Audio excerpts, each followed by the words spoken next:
315 audit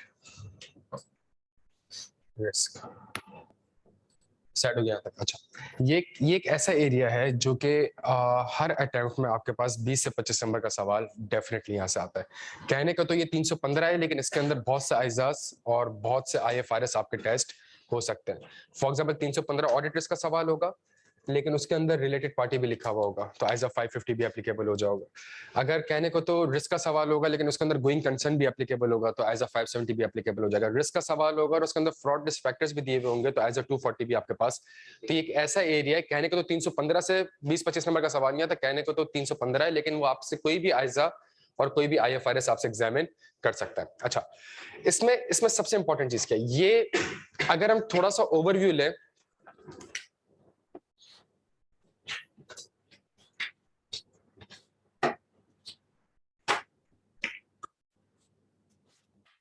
अगर हम थोड़ा सा ओवरव्यू लें आइजा 315 का, ये स्टैंडर्ड है क्या। देखिए, अगर हम ओवरऑल एक ऑडिट का समझे ना, तो सबसे पहले तो मैंने क्लाइंट एक्सेप्ट करना होता है। ठीक है, क्लाइंट एक्सेप्टेंस में मैं क्या कर रहा होता हूँ, मैं बैठ के मैनेजमेंट की इंटेग्रिटी को असेस कर रहा होता हूँ, मैं बैठ के अपनी कॉम्पिटेंसी और कैपेबिलिटी को असेस कर रहा होता हूँ कि क्या ये क्लाइंट में एक्सेप्ट कर सकता हूँ कि नहीं कर सकता।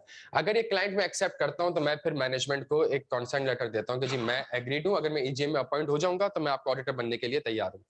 EGM होती है, EGM में मैं अपॉइंट होता हूँ, उसके बाद फिर जाके मैं सबसे पहला काम करता हूँ, आइजा 210 के हिसाब से मैं एक एंगेजमेंट लेटर बनाता हूँ, जिसमें मैनेजमेंट की जिम्मेदारी और मेरी जिम्मेदारी, इन सारी चीजों को मैं कवर करता हूँ। जहां एंगेजमेंट लेटर भी बन जाता है, उसके बाद जो सबसे इंपॉर्टेंट आइजा है वो है आइजा 300। मैं एक स्ट्रेटेजी बनाता हूँ, सही है, और आइजा 300 के हिसाब से मैं एक स्ट्रेटेजी बनाता हूँ। स्ट्रेटेजी के अंदर एक वर्ड यूज होता है ऑडिट प्लान, और ऑडिट प्लान में मैं सिर्फ और सिर्फ ऑडिट रिस्क को आइडेंटिफाई करता हूँ और उस रिस्क के अगेंस्ट मैं प्रोसीजर्स परफॉर्म करता हूँ। होता कुछ इस तरीके से कि ये मेरे फाइनेंशियल स्टेटमेंट्स हैं, और इस फाइनेंशियल स्टेटमेंट्स में आपको पीपी भी दिखेगा, इस फाइनेंशियल स्टेटमेंट्स में आपको इन्वेंट्री भी दिख रहा होगा, इस फाइनेंशियल स्टेटमेंट में आपको अकाउंट रिसीवेबल भी दिख रहे होंगे, इस फाइनेंशियल स्टेटमेंट्स में आपको इंटेंजिबल एसेट्स भी दिख रहा होगा, इस फाइनेंशियल स्टेटमेंट्स में आपको इन्वेस्टमेंट्स भी दिख रही होंगी, इस फाइनेंशियल स्टेटमेंट्स में आपको रेवेन्यू भी दिख रहा होगा, इस फाइनेंशियल स्टेटमेंट में आपको एक्सपेंसेस वगैरह सारी चीजें दिख रही होंगी। ऑडिट रिस्क है क्या सर, ऑडिट रिस्क है क्या?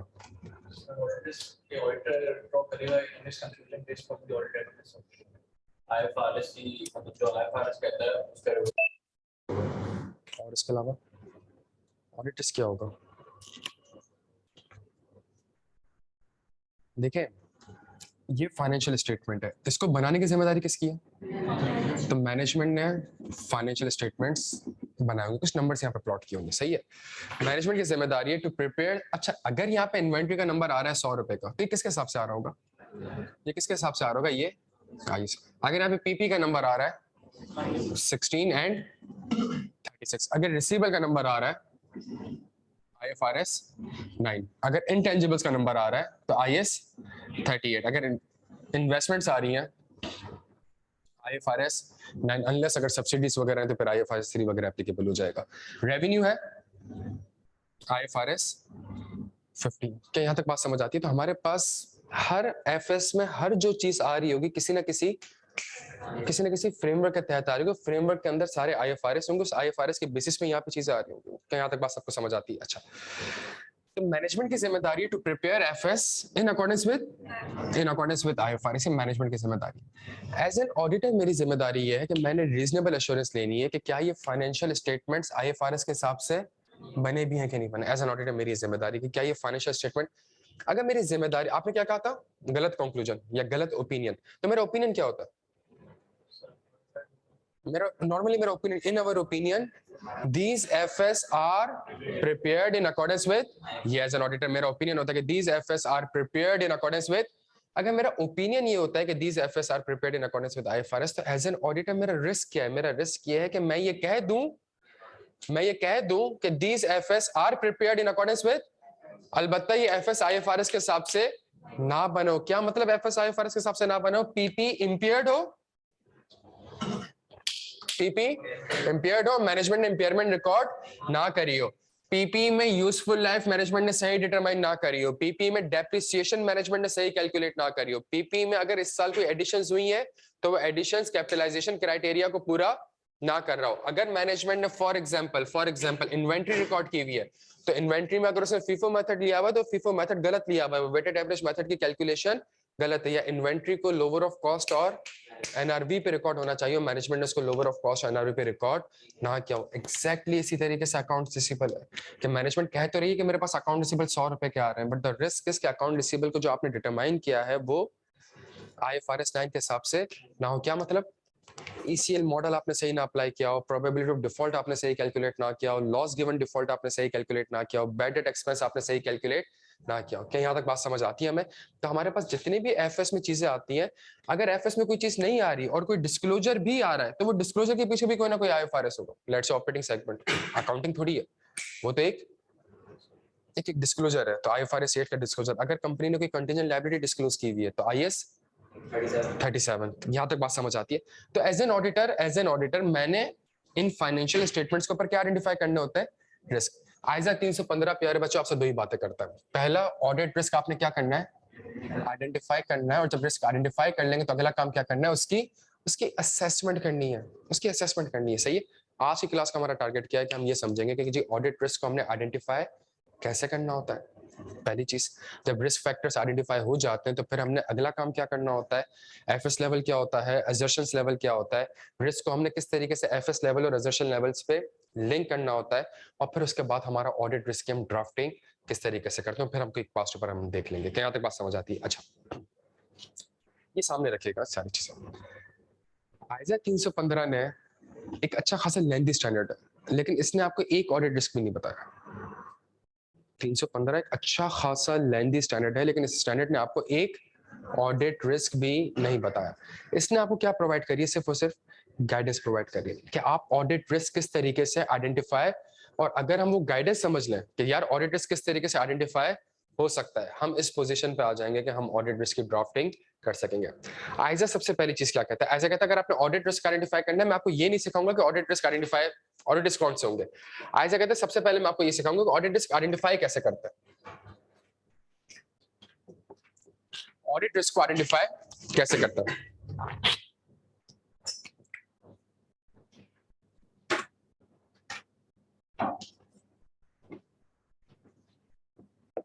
अब्दुल रहीम,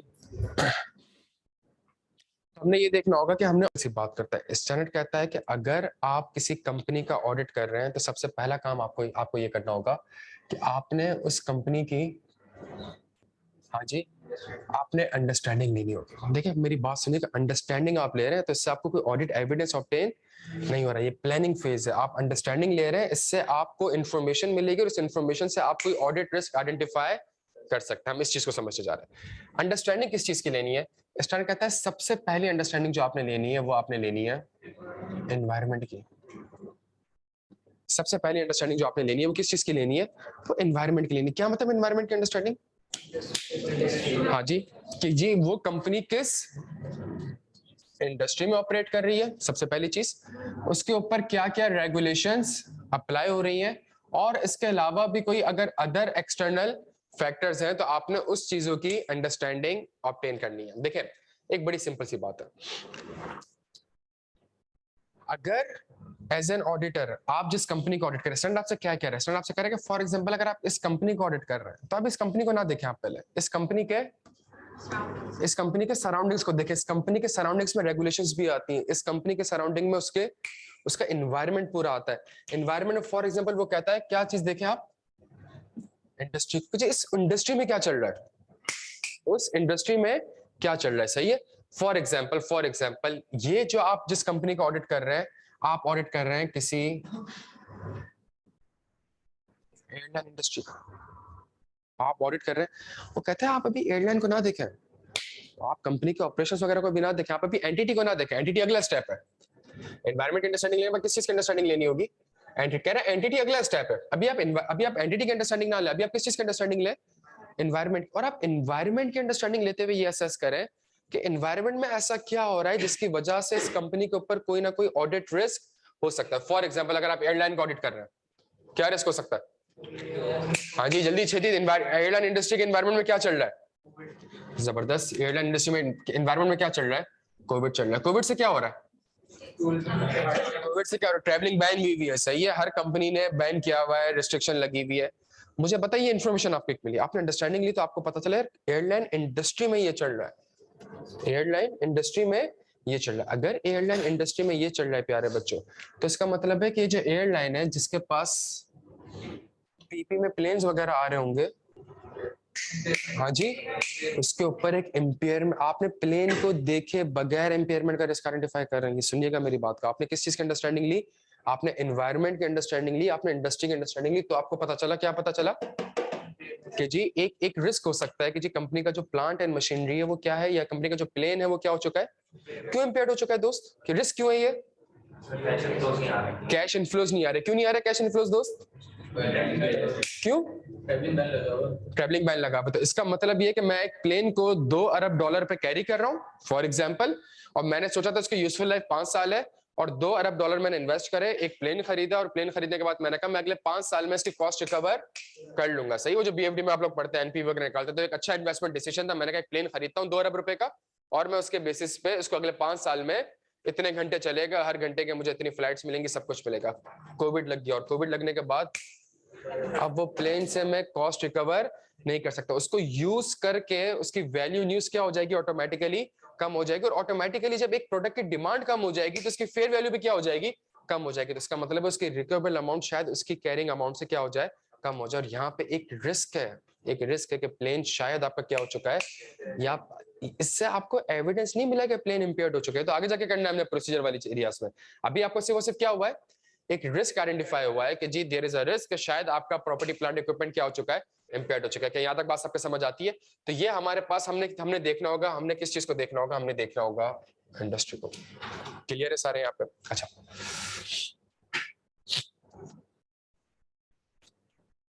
फिर उसके बाद स्टैंडर्ड आपसे कहता है कि जी आपने किस चीज की अंडरस्टैंडिंग लेनी है, आपने रेगुलेशंस की अंडरस्टैंडिंग लेनी है कि उस कंपनी के ऊपर क्या कोई रेगुलेशन अप्लाई हुई है, और उस रेगुलेशन की वजह से क्या उसके ऊपर कोई ऑडिट रिस्क आइडेंटिफाई हो सकता है। फॉर एग्जांपल एक कंपनी है, और हमने गोइंग कंसर्न में भी डिस्कस किया था कि कंपनी है और वो शॉपर्स बनाती है, वो थैली वगैरह बनाता है, और पूरा एक बाकायदा प्लांट एंड मशीनरी उसने लगाई हुई है, और रेगुलेशन क्या इम्पोज हुई, हाँ कि जी प्लास्टिक पे क्या लग चुका है, अब आपके ऊपर बैन लग चुका है। ये रेगुलेशन इम्पोज हुई, और मुझे बताएं क्या वो प्लांट एंड मशीनरी से अब थैले वाले बना सकेगा, प्लास्टिक वर्क बना सकेगा, नहीं बना, जब नहीं बना सकेगा तो इस प्लांट एंड मशीनरी की वैल्यू न्यूज क्या हो जाएगी, प्लस जब प्लास्टिक बैग में बैन लग गया तो जो उसके पास इन्वेंट्री भी पड़ी हुई होगी वो भी नहीं बेच सकता, और जब वो बेच नहीं सकता तो उसके ऊपर भी क्या हो जाएगा, इम्पेयरमेंट का। इन्वेंट्री पे फीफो मेथड का रिस्क नहीं है, इन्वेंट्री पे वेटेड एवरेज का रिस्क नहीं है, किस चीज का रिस्क है, लोअर ऑफ कॉस्ट और एनआरवी का रिस्क है। क्या यहाँ तक बात समझ, कंपनी के ऊपर अगर आप रेगुलेशंस को इम्पोज करेंगे तो उस रेगुलेशन से भी कोई ना कोई ऑडिट रिस्क आइडेंटिफाई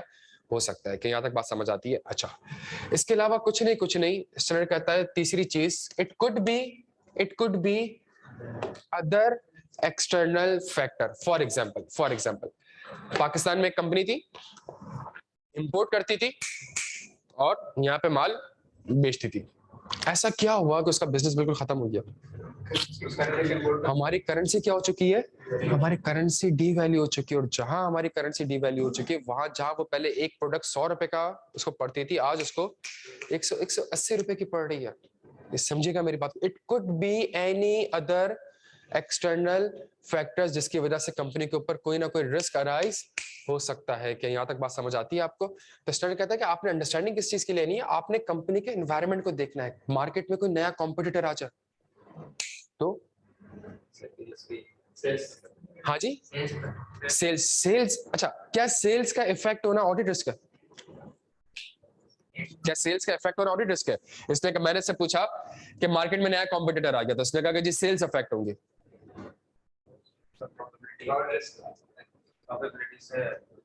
देखें ऐसा ना बात कर रहे हैं दोस्त, एनआरवी क्यों कम हो जाएगी?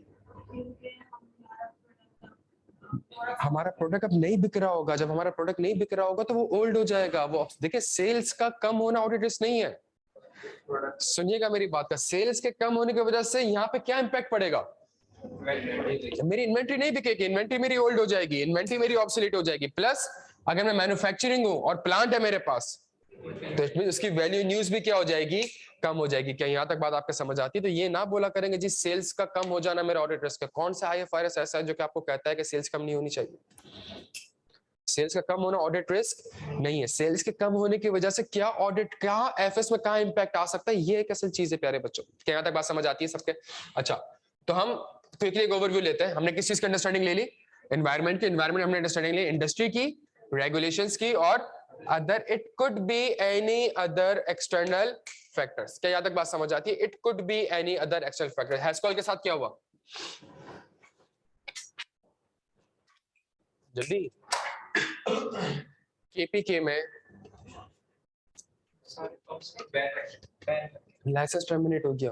केपीके में हैस्कॉल के लिए क्या हो गया कि वो पेट्रोलियम प्रोडक्ट्स वहां पे सेल नहीं कर सकते। क्यों नहीं कर सकते?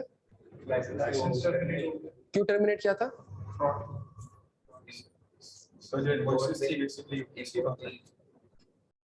ये रिसर्च करिएगा आप लोग, ये पता चलेगा आपको सारा। ये थोड़ा सा अगर आप इस फील्ड में तो थोड़ा सा रिसर्च करें, सही है?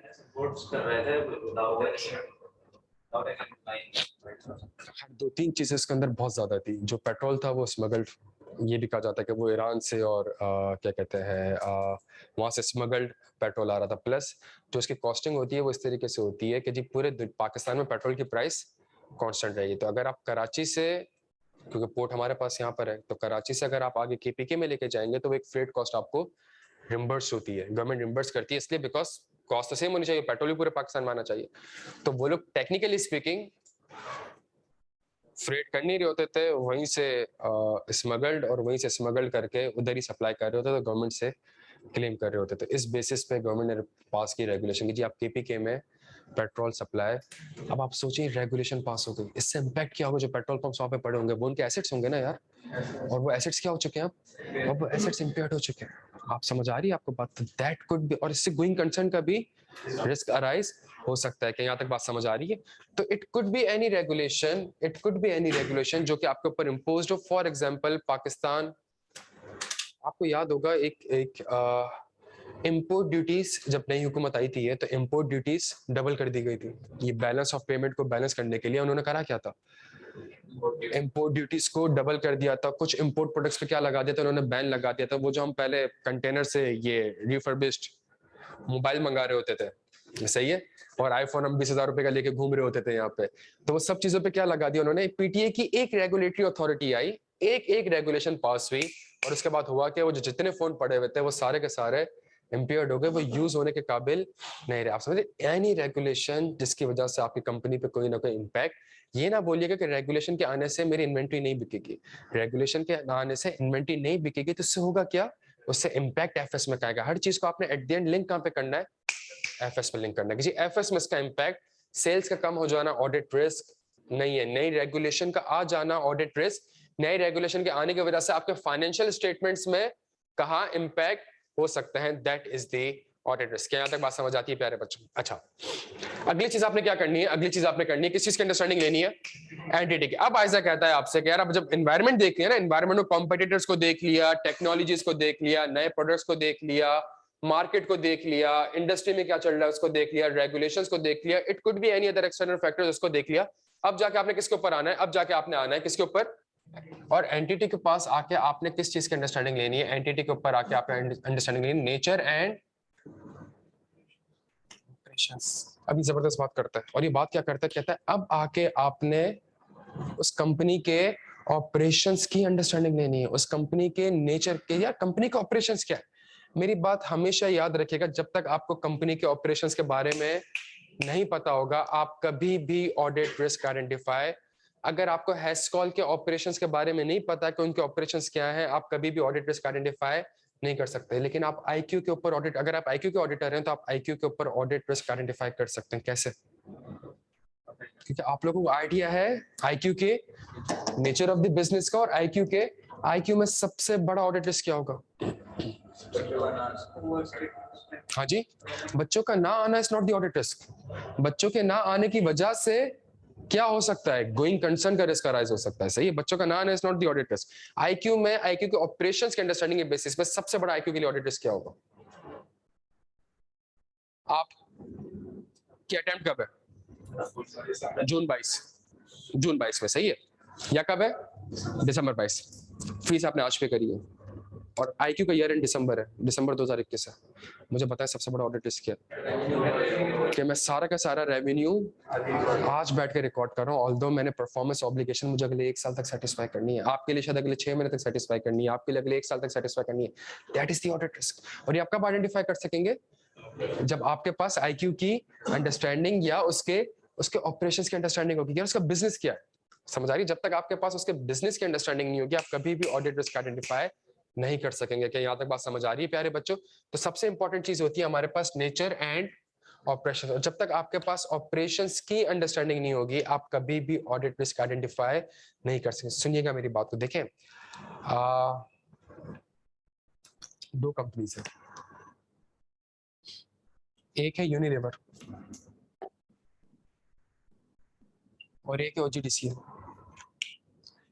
दोनों के पास इन्वेंट्री आ रही होगी बच्चों, दोनों के पास इन्वेंट्री आ रही होगी, लेकिन क्या दोनों के इन्वेंट्री पे रिस्क सेम होगा? क्यों? Operation different. एग्जांपल दें जल्दी से। यूनिलीवर पे रिस्क क्या होगा? यूनिलीवर रिस्क होगा भाई इन्वेंट्री एग्जिस्ट नहीं कर रही होगी, यहाँ पे भी ये रिस्क होगा इन्वेंट्री एग्जिस्ट, लेकिन ओजीडीसीएल की इन्वेंट्री की मेजरमेंट वो डिफरेंट होती है। वो कैसे डिफरेंट होती है? उसके उसके उनके रिजर्व्स होते हैं। सुनिएगा मेरी बात को, उनके क्या इन्वॉल्व हो रहे होते हैं उसमें? उसमें रिजर्व्स होते हैं, सही है? जो ऑयल वेल्स वगैरह होते हैं उनके अंदर रिजर्व्स होते हैं। रिजर्व्स के अंदर फिर आपने ये डिटरमाइन करना होता है कि इसमें से ऑयल का कंपोनेंट कितना है, फर्नेस ऑयल का कंपोनेंट कितना है, गैस का कंपोनेंट कितना है, प्रोपेन कितना है। वो सारी एक वर्किंग होती है। क्या यूनिलीवर में भी इतना कॉम्प्लेक्स हो रहा होगा? जब तक आपके पास ऑपरेशंस की अंडरस्टैंडिंग नहीं होगी, कंपनी के बिजनेस की अंडरस्टैंडिंग नहीं होगी, आप कभी भी ऑडिट रिस्क आइडेंटिफाई नहीं कर सकेंगे प्यारे बच्चों के। यहाँ तक बात समझ आती है? यहाँ पे मैं बड़ा जेनेरिक रिस्क कह सकता हूँ कि जी there is a risk inventory exist ना कर रही हूँ। यहाँ पे मैं इतना जेनेरिक रिस्क आइडेंटिफाई नहीं कर सकता। यहाँ पे क्या रिस्क होगा?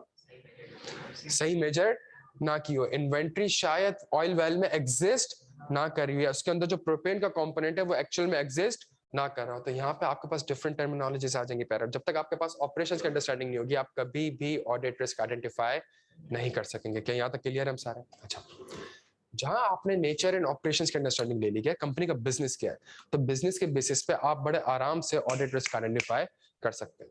जब आपने नेचर एंड ऑपरेशंस की अंडरस्टैंडिंग ले ली, स्टैंडर्ड कहता है अगली चीज आपने क्या करनी है? अगली चीज आपने ये करनी है, आपने ये देखना है कि यार कंपनी को बनाया किसने है जी।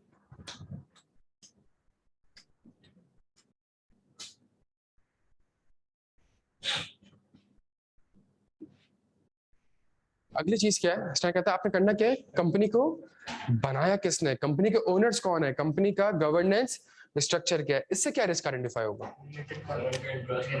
हाँ जी, नहीं नहीं यार, तुम ऑडिटर, तुम इंटरेस्ट पे काम थोड़ी करते हो भाई, उनका इंटरेस्ट से प्रॉफिट बढ़ाना। तुम प्रॉफिट बढ़ाओगे कंपनी का? नहीं नहीं नहीं, देखें देखें, अगर अगर आपको कंपनी के ओनर्स के बारे में, कंपनी के शेयर होल्डर्स के बारे में नहीं पता होगा, कंपनी के डायरेक्टर्स के बारे में नहीं पता होगा, आप कभी भी रिलेटेड पार्टी का रिस्क आइडेंटिफाई नहीं कर सकते। देखिए सिंपल सी बात है, कंपनी को बनाने वाले कौन है, कंपनी का बिजनेस क्या है, तीसरी चीज कंपनी ये जो बनी तो इसके पास, हाँ जी, कंपनी जो ये बनी इसके पास पैसा कहां से आया, फाइनेंसिंग कहां से, और ये पैसा जो आया तो इसने इसको इन्वेस्ट कहां पे किया। अब आपने एंटिटी में इन 4 कंपोनेंट्स की अंडरस्टैंडिंग लेनी है कि यहां तक बात समझ आ रही है कि जी कंपनी का ऑपरेशंस क्या है, कंपनी को बनाने वाले कौन लोग हैं, कंपनी के पास पैसा कहां से आया, कंपनी ने पैसा इन्वेस्ट कहां से किया। कंपनी के पास पैसा कहां से आया, कंपनी के पास पैसा आया बैंक से।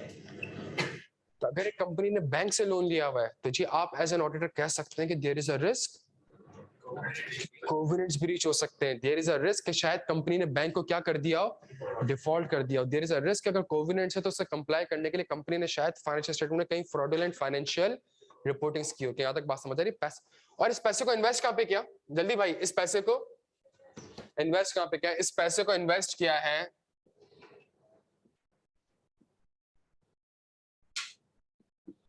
कोविड-19 का वैक्सीन बनाने के लिए। क्या रिस्क है? आई 38 अप्लाई होगा। आई 38 के हिसाब से क्या क्या रिस्क हो सकता है? जल्दी छेती छेती बच्चों। कि भाई पहला रिस्क ये है कि आप तो डेवलपमेंट फेज में पहुंचे ही नहीं और आपने सारी कॉस्ट कैपिटलाइज कर दी। दूसरा रिस्क, डेवलपमेंट फेज में पहुंच चुके हैं लेकिन कुछ एक्सपेंडिचर अभी भी रिसर्च फेज से पर्टेन करते थे, उसको आपने क्या कर दिया, कैपिटलाइज कर दिया। तीसरी चीज, आपने जब एनवायरनमेंट की अंडरस्टैंडिंग ली तो आपको पता चला कि मार्केट में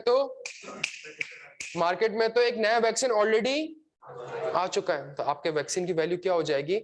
या यूएस यूके ने आपके वैक्सीन को क्या कर दिया है, आपके वैक्सीन को बैन कर दिया है। देखें हुआ था ना वो कोरिया में या जापान में कि वो उससे साइड इफेक्ट्स होना स्टार्ट हो गए थे, और साइड इफेक्ट्स होना स्टार्ट हो गए तो पूरी दुनिया ने कहा था कि जी ये वैक्सीन अब नहीं लगा सकता, और जो ये वैक्सीन लगाएगा उसको हम अपने कंट्री में अलाउ नहीं करेंगे। देखिए ना हुआ क्या, हम क्या लगा रहे थे, ये साइनोफार्म वगैरह और साइनोवैक वगैरह लगा रहे थे। यूएस वगैरह ने क्या कहा, हम ये एक्सेप्ट ही नहीं, जब तक आप फाइजर की वैक्सीन नहीं लगाएंगे आप यूएस में नहीं आ सकते। तो अगर ऐसी कोई रेगुलेशन आ रही है तो इसकी वजह से जो मेरा एक इनटेंजिबल एसेट है उसके ऊपर क्या रिस्क अराइज हो गया है, वो शायद क्या हो चुका है प्यारे बच्चों, वो शायद इम्पेयर्ड हो चुका है, and the risk is management ने उसके ऊपर इम्पेयरमेंट रिकॉर्ड नहीं करी होगी। तो आपने एंटिटी की अंडरस्टैंडिंग नहीं होगी बच्चों के, यहाँ तक बात समझ आती है। जब तक आपके पास एंटिटी की अंडरस्टैंडिंग नहीं होगी आप कभी भी आपके पास इंफॉर्मेशन नहीं होगी, और जब आपके पास इंफॉर्मेशन नहीं होगी तो आप कभी भी ऑडिट रिस्क आइडेंटिफाई नहीं कर सकेंगे। क्या यहाँ तक बात समझ आ रही है। नए रेगुलेशन का आ जाना is not the audit risk, नए रेगुलेशन के आ जाने की वजह से फाइनेंशियल स्टेटमेंट में क्या इंपैक्ट आ सकता है, that is the audit risk. क्या यहाँ तक बात समझ आती है सबको। अच्छा जी 2 मिनट दे रहा हूं, उसको नोट करें।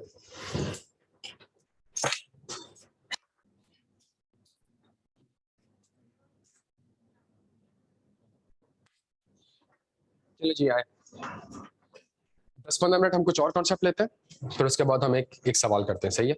अगले 15 मिनट थोड़े से इंपॉर्टेंट है, कुछ और फैक्टर्स हैं जिनको आपने देखना होगा। सबसे इंपॉर्टेंट चीज है इवैल्यूएशन ऑफ अकाउंटिंग पॉलिसी।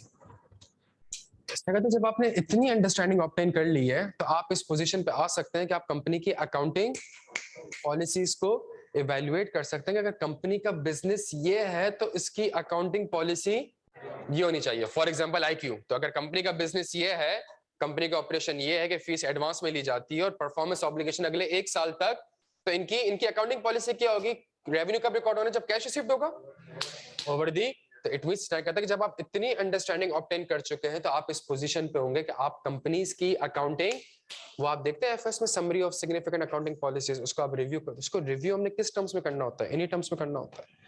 कि जो मैंने अंडरस्टैंडिंग ऑब्टेन करी, फिर जो मैंने प्रोसीजर्स परफॉर्म करे और जो मैंने एग्रीमेंट्स देखे और डॉक्यूमेंट्स देखे कि अकाउंटिंग पॉलिसी उसके हिसाब से है भी, हम पिछले साल से कंपेयर कर लेते हैं लेकिन हमने ये करना नहीं होता, हमने अकाउंटिंग पॉलिसीज को क्या करना होता है, इवैल्यूएट करना होता है। क्या यहाँ तक बात समझ आती है। अगली चीज जो स्टैंडर्ड कहता है ना प्यारे बच्चों,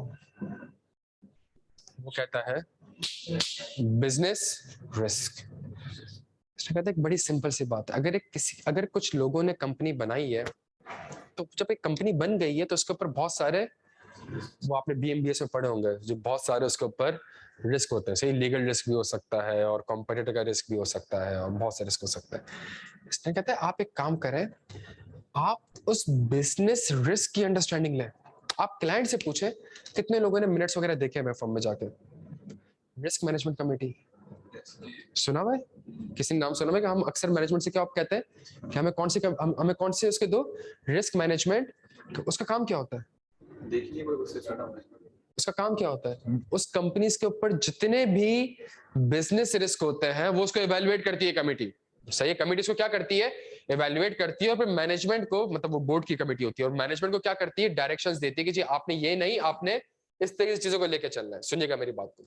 अच्छा, अगर आप, कितने लोगों ने कोड ऑफ कॉर्पोरेट गवर्नेंस किया हुआ है, COCJ वगैरह किया हुआ है, COCJ में भी अगर आपने देखा होगा तो वहां पे लिखा हुआ होता है कि जी क्या बोर्ड ऑफ डायरेक्टर ने एक रिस्क मैनेजमेंट कमेटी बनाई है कि नहीं बनाई हुई, उसके अंदर भी चीज आ रही होती। सही है। अच्छा, ये होता क्या है, एक सिंपल सी बात, अगर एक कंपनी चल रही है बगैर रिस्क चल सकती है, रिस्क तो होगा ना उसके ऊपर। सही है, अगर उस कंपनी के ऊपर रिस्क होगा तो इस तरह कहता है आपने क्या करना है, आपने उस बिजनेस रिस्क की अंडरस्टैंडिंग लेनी है, और जब आप उस बिजनेस रिस्क की अंडरस्टैंडिंग लेंगे तो आप इस पोजीशन पे आ जाएंगे कि आप ऑडिट रिस्क आइडेंटिफाई कर सकते हैं। फॉर एग्जांपल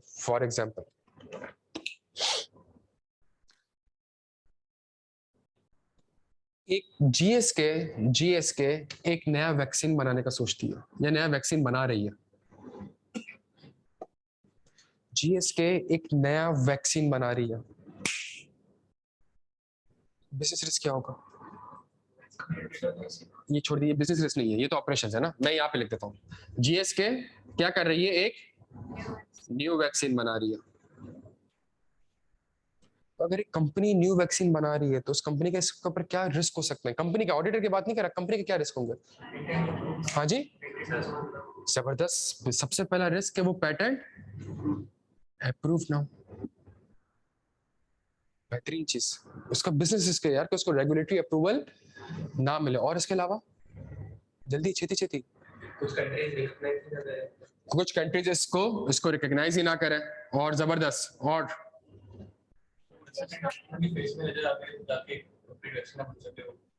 वैक्सीन कंप्लीट ना कर सके, बहुत जबरदस्त। वैक्सीन इफेक्टिव ही ना हो, ये कह दूं वैक्सीन इफेक्ट, ये उसके बिजनेस रिस्क होगा ना यार। अगर अरबों डॉलर खर्च किए जा रहे हैं तो उस कंपनी का रिस्क क्या होगा? उस कंपनी का ये रिस्क होगा। अगर आपको ये बात पता चल जाए, पेटेंट का अप्रूव ना होना उस कंपनी के लिए रिस्क है। पेटेंट का अप्रूव ना होना आपके लिए ये ऑडिट रिस्क नहीं है। इसकी वजह से क्या ऑडिट रिस्क हो सकता है? जल्दी जल्दी, अगर वैक्सीन इनइफेक्टिव है, मेरा रिस्क है कंपनी का कि वैक्सीन इनइफेक्टिव है, ये मेरा ऑडिट रिस्क नहीं है। बट इससे मेरा ऑडिट रिस्क क्या हो सकता है कि जी मेरा तो इंटेंजिबल एसेट, मैं तो इंटेंजिबल एसेट है ही नहीं, मैं तो वो क्राइटेरिया पूरा नहीं हुआ। क्राइटेरिया पूरा हो भी गया तो ये तो क्या होना चाहिए, ये तो इम्पेयर्ड होना चाहिए। मैनेजमेंट ने इसके अगेंस्ट इम्पेयरमेंट रिकॉर्ड नहीं करी होगी। सुनिएगा मेरी बात को प्यारे बच्चों, अगर पेटेंट ही अप्रूव नहीं होगा, टेक्निकली स्पीकिंग मेरे लिए तो ये प्रोजेक्ट फिजिबल, जब प्रोजेक्ट फिजिबल नहीं होगा तो IS-38 के हिसाब से मैं तो डेवलपमेंट फेज में दाखिल वही। आप समझ रहे, बिजनेस रिस्क कुछ और है। इस बिजनेस रिस्क के कोई ना कोई, अगर वैक्सीन बन चुका है लेकिन इफेक्टिव ना हो या कोई रेगुलेशन पास हो जाए, तो इससे रिस्क क्या होगा? इससे रिस्क होगा कि IS-36 के हिसाब से मेरा इंटेंजिबल एसेट क्या हो चुका है, इम्पेयर्ड हो चुका है। प्यारे बच्चों, क्या यहाँ तक बात आपको समझ आती है? तो ये ऑडिट रिस्क नहीं है, ये क्या है? इससे आपने इस इंफॉर्मेशन को आपने लिंक करना है फाइनेंशियल स्टेटमेंट की किसी आइटम से। क्या इसकी वजह से एफएस में कहां पे मसला हो सकता है? कि यहाँ तक बात समझ आती है? तो जब आप एक, हर कंपनी जो ऑपरेट कर रही है ना यार, कोई ना कोई बिजनेस रिस्क कैरी कर रही होगी। आपने ये देखना है कि क्या यार इस बिजनेस रिस्क की वजह से क्या कोई ऑडिट रिस्क अराइज, और जरूरी नहीं कि हर बिजनेस रिस्क की वजह से ऑडिट रिस्क हो। जरूरी नहीं है कि हर बिजनेस रिस्क की वजह से ऑडिट रिस्क हो। फॉर एग्जांपल, छोड़ दे कोविड है, दफा करें कोविड को, सिंपल सी बात। एमिरेट्स का सबसे बड़ा बिजनेस रिस्क क्या है? सबसे बड़ा बिजनेस है एमिरेट्स का।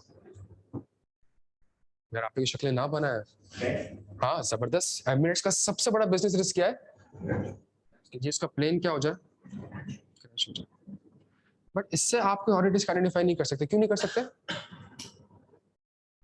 बिजनेस तो है लेकिन इसकी वजह से मेरा कोई ऑडिट रिस्क नहीं। क्यों नहीं है? नहीं, क्यों नहीं है? प्लेन क्रैश थोड़ी हुआ है, प्लेन क्रैश थोड़ी हुआ है। आप मेरी बात समझिएगा, सही है? तो अगर एक कंपनी ये कहती है एमिरेट्स का सबसे बड़ा बिजनेस रिस्क है कि जी कहीं उसको, जहां एमिरेट्स के भाई, आप PIA में क्यों नहीं बैठते? एक सिंपल सी बात है ना भाई, क्यों नहीं बैठते? हाँ, एक क्रैश रेट हमारे आजाद है। एमिरेट्स अभी कभी आपने नहीं देखा होगा कि जी हेल्थ एंड सेफ्टी तो हमारे लिए सबसे ज्यादा इंपॉर्टेंट। आप अगर आप ये चीज को एनालाइज करें तो एमिरेट्स का ये जो एयरलाइन इंडस्ट्री सर्विस, इनका सबसे बड़ा बिजनेस क्या है कि जी कहीं उनका तैयारा गिरकर। बट इससे आपको ऑडिट रिस्क आइडेंटिफाई नहीं कर सकते। क्यों नहीं कर सकते? गिरा ही नहीं है अभी। तो बिजनेस रिस्क है, लेकिन जरूरी नहीं कि हर बिजनेस रिस्क आपका ऑडिट, ये बिजनेस रिस्क है लेकिन हाँ इससे मेरा एक ऑडिट रिस्क अराइज हो सकता है। क्यों हो सकता है? बिकॉज एफएस में कोई ना कोई चीज आ रही है इसकी वजह से, या आनी चाहिए इसकी वजह से। मेरा तैयारा कहीं गिरकर तबाह ना हो जाए तो कोई स्टैंडर्ड थोड़ी जो कि मुझे कहे कि आज प्रोविजन रिकॉर्ड करो। मेरे एफएस में कोई भी चीज नहीं आ रही। क्या यहाँ तक बात समझ आती है दोस्त आपके? तो there could be so many business risk. कुछ बिजनेस रिस्क आपके कन्वर्ट हो जाएंगे किसमें? ऑडिट रिस्क में। कुछ बिजनेसेस ऐसे होंगे जो कि आपके ऑडिट रिस्क में कन्वर्ट नहीं हो रहे होंगे। तो अगर उसके 15 बिजनेस रिस्क हैं तो आपने ये असेस करना है कि जी कौन से बिजनेस रिस्क मेरे ऑडिट रिस्क में कन्वर्ट हो सकते हैं। क्या यहाँ तक बात समझ आती है? अच्छा सर, कोई ऐसी कंपनी जो डिजिटल करेंसी, हाँ, उसका क्या बिजनेस रिस्क है? इस चीज में, डिजिटल करेंसीज में इन्वेस्ट कर, बिटकॉइन वगैरह में? देखिए बिटकॉइन के ऊपर वैसे हम एक अलग से सेशन रखते हैं, लेकिन अगर कोई कंपनी ऐसी है जो कि बिटकॉइन में इन्वेस्टमेंट करती है, ये कहता हूं मैं कि बिटकॉइन में इन्वेस्टमेंट करी हुई है, क्रिप्टो और जो बिटकॉइंस और क्रिप्टो में उसने क्या करी हुई है, उसने इन्वेस्टमेंट करी हुई है। क्या आप लोगों को बिटकॉइन के बारे में पता है? क्या थोड़ा बहुत पता है मुझे? हाँ, डिजिटल करेंसी तो है। क्रिप्टो बिटकॉइन है, बिटकॉइन क्रिप्टो है, नहीं इसके अलावा क्या है? इसके अलावा चीज क्या है ये बिटकॉइन में? है क्या? आप जब देखें वही वाली बात, जब तक आपको अंडरस्टैंडिंग ही नहीं होगी बिटकॉइन की, आप कभी भी आप जाकर आप बताएं मुझे ऑडिट क्या करेंगे आप? एक कंपनी अगर बिटकॉइन में इन्वेस्ट करके बैठी हुई है, मुझे बताएं आप ऑडिट कैसे करेंगे इसका? आप तो ऑडिट करेंगे, क्यों नहीं ऑडिट कर सकते? क्योंकि आपको आपको अंडरस्टैंडिंग नहीं है। दैट्स व्हाई ऐसे आपसे कहता है कि जी आपने क्या ऑब्टेन करनी है, आपने अंडरस्टैंडिंग ऑब्टेन करनी है। जब तक आपके पास अंडरस्टैंडिंग नहीं होगी, आप कभी भी ऑडिट रिस्क आइडेंटिफाई नहीं कर सकेंगे। बिटकॉइन में एक आईडी पासवर्ड होगा, डिजिटल करेंसी है तो एक आईडी पासवर्ड होगा। अगर वो आईडी पासवर्ड आपका लॉस्ट हो गया, दोबारा नहीं बन सकता। आपको पता है ये चीज? अगर आपका आईडी पासवर्ड लॉस्ट हो गया, अब वो रीसेट नहीं हो सकता। तो अगर वो रीसेट नहीं हो सकता, तो सबसे बड़ा यहाँ पे ऑडिट बिजनेस रिस्क क्या है यहाँ पे? आईडी पासवर्ड लॉस ना हो जाए। और इसकी वजह से मेरा ऑडिट रिस्क क्या है? इसकी वजह से मेरा ऑडिट रिस्क ये है कि जी अगर तो वाकई में आईडी पासवर्ड लॉस्ट हो चुके हैं, तो इट मींस ये जो बिटकॉइन की इन्वेस्टमेंट को $50 लाख पे दिखा रहे हैं, इसकी वैल्यू अब क्या हो चुकी है? इसकी वैल्यू अब जीरो हो चुकी है। यहाँ तक बात समझ आती है? बिटकॉइन की एग्जिस्टेंस कैसे वेरीफाई होगी? उस आईडी पासवर्ड को खोल के वहां पे जो स्टेटमेंट्स आ रही होंगी, उस स्टेटमेंट में जाके आपने देखना पड़ेगा कि कंपनी के वॉलेट में कितने बिटकॉइंस अवेलेबल है, तो उसकी एग्जिस्टेंस आप वहां जाके वेरीफाई कर सकते हैं। सबसे बड़ा मसला बिटकॉइन पे जो आएगा वो कंप्लीटनेस का आएगा। क्यों?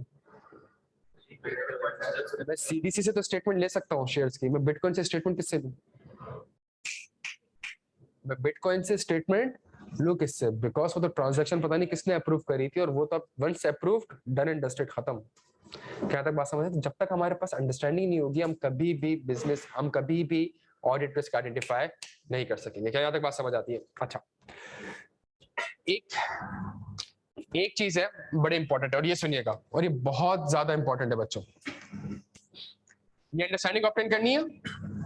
क्या करना है? ये अंडरस्टैंडिंग अब अंडरस्टैंडिंग ऑब्टेन करें कैसे? तो मुझे कुछ प्रोसीजर्स परफॉर्म करने पड़ेंगे प्यारे बच्चों, ऐसा ही है।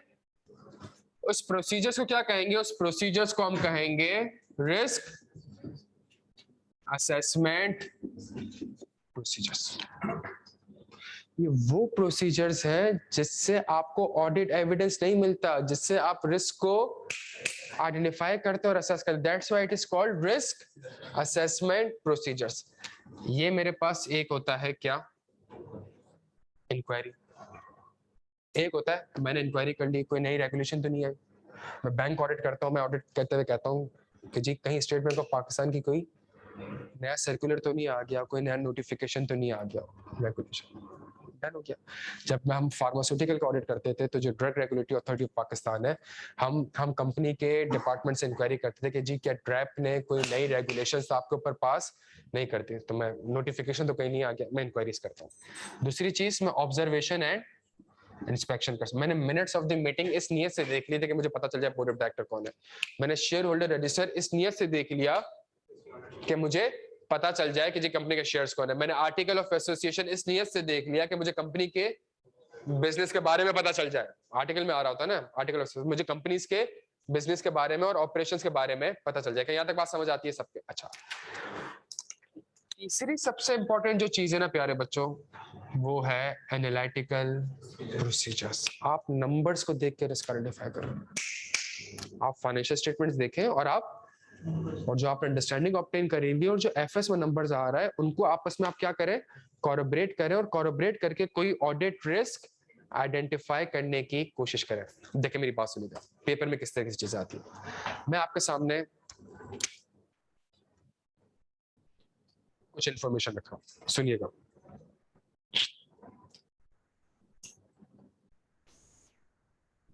क्वेश्चन 1 पेपर में कैसा आएगा? पेपर में आएगा कस्टमर क्या कर चुका है? डिफॉल्ट कर चुका है। मुझे बताएं इस लाइन की वजह से क्या ऑडिट रिस्क है? छेती छेती बच्चों, हाँ जी, कि मेरा अकाउंट रिसीवेबल क्या हो चुके हैं, इम्पेयर्ड हो गए। मैनेजमेंट को एक बैड डेट एक्सपेंस रिकॉर्ड करना चाहिए, द रिस्क इज मैनेजमेंट ने बैड डेट एक्सपेंस रिकॉर्ड। यहाँ तक बात समझ आती है सबके, अमन हो गया। यही सवाल आई कैप आपसे कैसे पूछ सकता है, 2020 2021 डन। रेवेन्यू 100 रुपए, रेवेन्यू 50 रुपए। एनालिटिकली अगर मैंने रेवेन्यू को देखना होगा तो मैं सिक्योरिटी डिपॉजिट से नहीं देखूंगा, मैं इलेक्ट्रिसिटी एक्स में किससे देखूंगा, अकाउंट्स प्लॉजिबल रिलेशनशिप इसका यहां से बनता है। अकाउंट रिसीवेबल अगर मैंने देखा 10 20, क्या रिस्क है, जल्दी छेती छेती, हाँ जी। अगर मेरे रेवेन्यू कम हुए हैं तो प्लॉजिबल रिलेशनशिप है, एनालिटिकल प्रोसीजर ये कहता है कि मेरे रिसीवेबल भी क्या होने चाहिए थे, कम होने चाहिए थे, लेकिन रिसीवेबल कम नहीं हो रहे, रिसीवेबल क्यों बढ़ रहा है, बिकॉज कस्टमर डिफॉल्ट। मैंने इस नंबर से इसको इंटरप्रेट करा और सेम रिस्क आइडेंटिफाई करा कि द रिस्क इज कि bad debt expense may not have been, receivable impaired हो चुके हैं और मैनेजमेंट ने इंपेयरमेंट रिकॉर्ड। तो यहाँ तक बात आपके, इसका आसान तरीका है मैं रिसीवेबल टर्नओवर डेज निकाल लूं, मैं रिसीवेबल को डिवाइड करूं रेवेन्यू से मल्टीप्लाई बाय 365 दिन कर दूं, करें।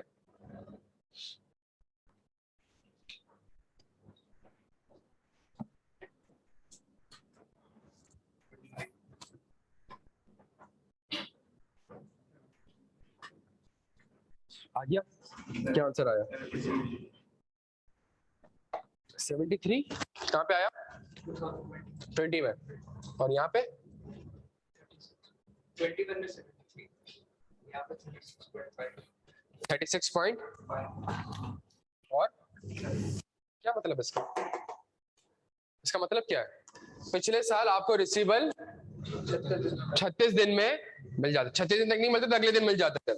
अब आपको वही रिसीवेबल्स पहले आपको 1 महीने में मिलते थे, अब आपको वही रिसीवेबल 2 महीने में मिल रहा है। 2 महीने मिलने मतलब कस्टमर क्या कर रहा है, शायद डिफॉल्ट कर रहा है, आपको टाइम पे पेमेंट नहीं दे रहा। जब टाइम पे पेमेंट नहीं दे रहा है इसका मतलब है कि जी कस्टमर आपका क्या हो चुका है, शायद इंपेयर्ड हो चुका है, मैनेजमेंट ने इंपेयरमेंट रिकॉर्ड नहीं किया। यहाँ तक प्यारे बच्चों बात समझ आती है। तो आई कैप आपसे इस तरीके से भी चीजों के साथ खेल सकता है। तो हमने करना क्या होगा, हमने नंबर्स को भी देखना होगा कि नंबर्स बढ़ रहा है, कम हो रहा है, बढ़ना चाहिए या नहीं बढ़ना चाहिए, इस लिहाज से भी हम कोई ऑडिट रिस्क आइडेंटिफाई कर सकते हैं। क्या यहाँ तक बात सबके समझ आती है प्यारे बच्चों? अच्छा,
सुनिएगा, आपने अब तक काम क्या करा, आपने अब तक काम करा, आपने ऑब्टेन करी, किस चीज की ऑब्टेन करी, आपने अंडरस्टैंडिंग ऑब्टेन करी।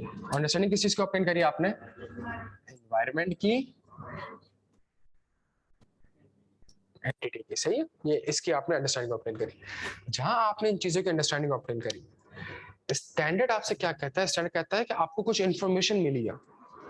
इंफॉर्मेशन क्या मिली है, इंफॉर्मेशन ये मिली है आपको, क्या इंफॉर्मेशन मिली है कि मार्केट में एक नया कॉम्पिटिटर आ गया, स्टेट बैंक ऑफ पाकिस्तान ने कोई नई रेगुलेशन इंपोज कर दी है, आपके वैक्सीन को फला जगह पे बैन कर दिया गया है, आपका वैक्सीन इनइफेक्टिव है, आपके वैक्सीन से साइड इफेक्ट्स हो रहे हैं, ये इंफॉर्मेशन आपको मिली है।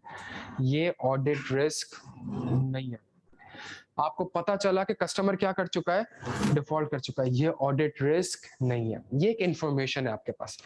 आइजा आपसे अगला स्टेप कहता है, आइजा आपसे अगला स्टेप कहता है कि इस इंफॉर्मेशन को आपने लिंक करना है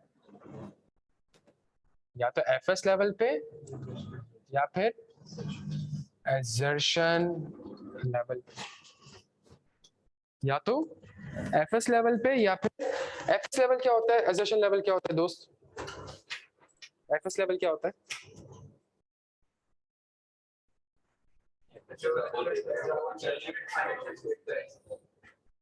एफएस लेवल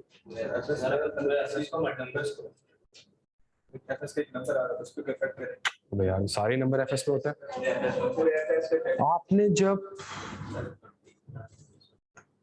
आपने जब ओनरशिप एंड गवर्नेंस स्ट्रक्चर की अंडरस्टैंडिंग ली तो आपको पता लगा बोर्ड पे आसिफ अली जरदारी बैठे थे और आपने कहा यहाँ तो मैनेजमेंट की इंटेग्रिटी पे डाउट्स है, और अगर आपको ऐसा लगता है मैनेजमेंट की इंटेग्रिटी पे डाउट्स है तो इसका मतलब है पीपी में भी मसला हो सकता है, इन्वेंट्री में भी हो सकता है, अकाउंट रिसीवेबल में भी, कैश एंड बैंक में तो होगा ही होगा, उसके अलावा हर जगह पे। आपको पता है शुगर स्कैम हुआ क्या था? इसको आइडिया भी है कितना बड़ा स्कैंडल था और क्या क्या बेवकूफ बनाया गया। होता ये बैंक से लोन लिया शुगर इंडस्ट्री ने और उनको कहा आप टेंशन ना लें, आपके पैसे कहीं नहीं जाएंगे। क्यों नहीं जाएंगे? शुगर पड़ी हुई है, सही है, कल को हम आप डिफर कर दें, आप मार्केट में शुगर बेच दीजिएगा हमारी। वो शुगर पहले ही बिक चुकी थी, वो शुगर एग्जिस्ट ही नहीं करती थी। शुगर एग्जिस्ट, बैंक से लोन लिया हुआ था और लोन लिए जा रहे हो, कह रहे शुगर पड़ी हुई, टेंशन ही ना ले आप। उनका बंदा आता था, सही है, उनके बंदों को पैसे खिलाए हुए थे और उनको बताया गया था कि जी देखें आप बस ये लिख के दे दें कितने टन शुगर मौजूद है वेयर हाउस में, और टेक्निकली वो शुगर वेयर हाउस में मौजूद नहीं थी। बैठ के ये सारी कहानियां हुई, सही है। तो अगर आप किसी कंपनी को ऑडिट कर रहे हैं और अगर आपको लगता है मैनेजमेंट की इंटेग्रिटी पे डाउट है, मैनेजमेंट की, तो इसका मतलब है अब जो रिस्क है वो एफएस के पूरे एफएस में मौजूद है, पूरे एफएस में मौजूद है, तो कौन सा रिस्क कहलाएगा? ये एफएस लेवल का risk. Management overhead of control का वर्ड सुना हुआ है सबने? MOC, management overhead of control का रिस्क एफएस लेवल का रिस्क है। क्यों? जल्दी छेती छेती, हाँ जी।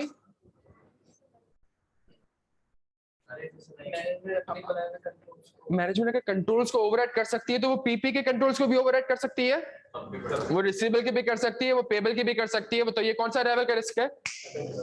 लेकिन अगर मार्केट में एक नया कॉम्पिटिटर आ जाता है, मार्केट में एक नया, और आपको लगता है कि यार अब आपकी सेल्स नहीं होंगी और आपको लगता है आपकी सेल्स नहीं होंगी, तो पीपी में मसला है, इन्वेंट्री का मसला है। मार्केट में एक नया कॉम्पिटिटर आ जाता है प्यारे बच्चों, और आपको लगता है अब आपका प्रोडक्ट नहीं बिकेगा बिकॉज वो जो कॉम्पिटिटर आया है वो लेटेस्ट टेक्नोलॉजी लेकर आया है। क्या रिस्क है? मेरे इन्वेंट्री का मसला है, इसकी वजह से सिक्योरिटी डिपॉजिट में मसला होगा नहीं। तो इन्वेंट्री की कौन सी एसेशन में मसला है? हमारे पास बैलेंस शीट की कौन कौन सी एसेशन होती है? Existence, completeness, rights and obligation and. क्या इन्वेंट्री की एग्जिस्टेंस से मसला है? क्या इन्वेंट्री की कंप्लीटनेस से मसला है? क्या इन्वेंट्री के राइट्स किस चीज से मसला है? इन्वेंट्री की क्या आपने 100 रुपए पे वैल्यू किया हुआ है, 100 रुपए पे वैल्यू नहीं होना चाहिए, ये 80 रुपए पे वैल्यू होना चाहिए। That is the assertion level risk. दोस्त आप क्लियर है? सुनिएगा मेरी बात को बड़े गौर से। हम अभी एयरलाइन इंडस्ट्री का ऑडिट कर रहे थे ना, हम जब एयरलाइन इंडस्ट्री का ऑडिट कर रहे हैं तो हमें पता है कि वहां पे जो प्लेन है उसके ऊपर एक रिस्क है। क्या रिस्क है? नहीं, कोविड की वजह से प्लेन के ऊपर क्या रिस्क है? क्या कोविड की वजह से प्लेन की एग्जिस्टेंस में कोई मसला है? आप जाएं और आपको दिखे ना प्लेन, नहीं। आप जाएं 1 से 2 जाएं प्लेन कोविड की वजह से, नहीं। आप जाएं और आप कहें कि मेरा तो राइट ही नहीं है इस पर, आपने बनाया, आपने खरीदा, राइट भी आप किस चीज का मसला है? वैल्यूएशन का मसला है कि आपका प्लांट क्या हो चुका है, आपका ये प्लेन क्या हो चुका है? इम्पेयर्ड हो चुका है। एग्जर्शन का मतलब कि पीपी की वैल्यूएशन की एग्जर्शन पे रिस्क है। That is called the assertion level risk। क्या यहाँ तक प्यारे बच्चों बात समझ आती है? क्या यहाँ तक बात समझ आती है? मैं इसको एक सेकंड मिटाता हूँ और मैं फिलहाल यहाँ पे लिखता हूँ property plant and equipment, inventory, account receivable, cash and bank, bank loan, revenue. हमारे पास जो बैलेंस शीट होती है ना प्यारे बच्चों, उस पे हमारे पास existence, completeness, rights and obligation and, और जो हमारे पास पीएनएल आइटम होता है उस पे हमारे पास एसेशंस होती हैं, करेंस, कंप्लीटनेस, एक्यूरेसी,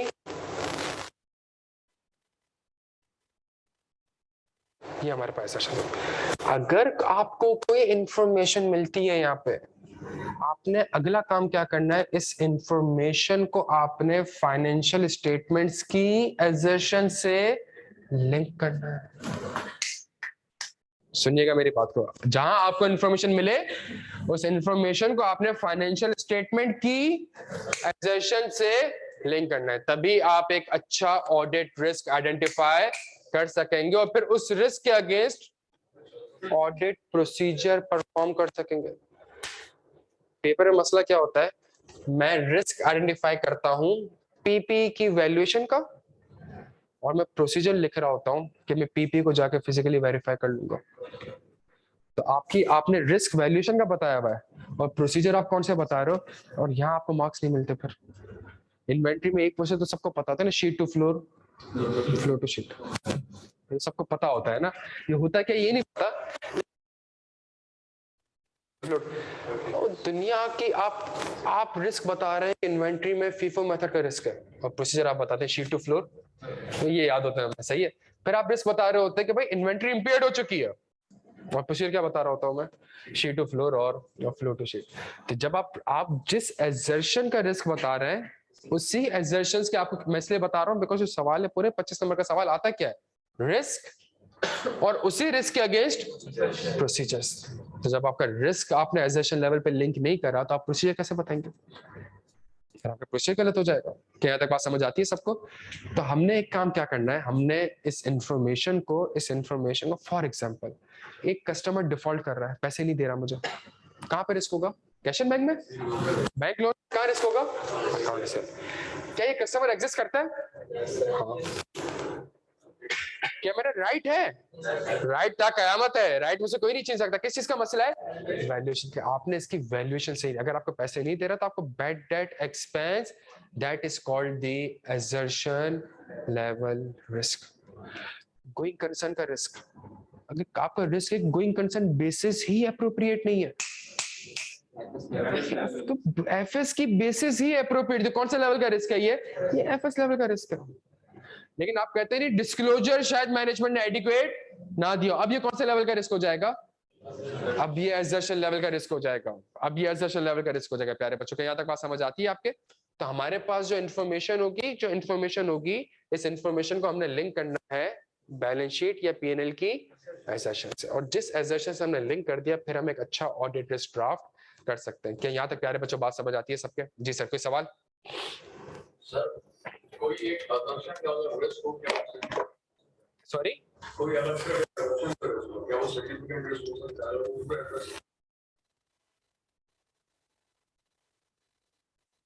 एक ही एजर्शन को हिट कर रहा है, एक ऐसी इंफॉर्मेशन है जो कि एक ही एजर्शन को हिट कर रही है, वो हमेशा, वो जरूरी नहीं कि आप ये कहें कि जी वो नॉर्मल रिस्क हो, वो सिग्निफिकेंट रिस्क भी हो सकता है। सिग्निफिकेंट रिस्क होता क्या है, पहले तो ये बता, सिग्निफिकेंट रिस्क होता क्या है?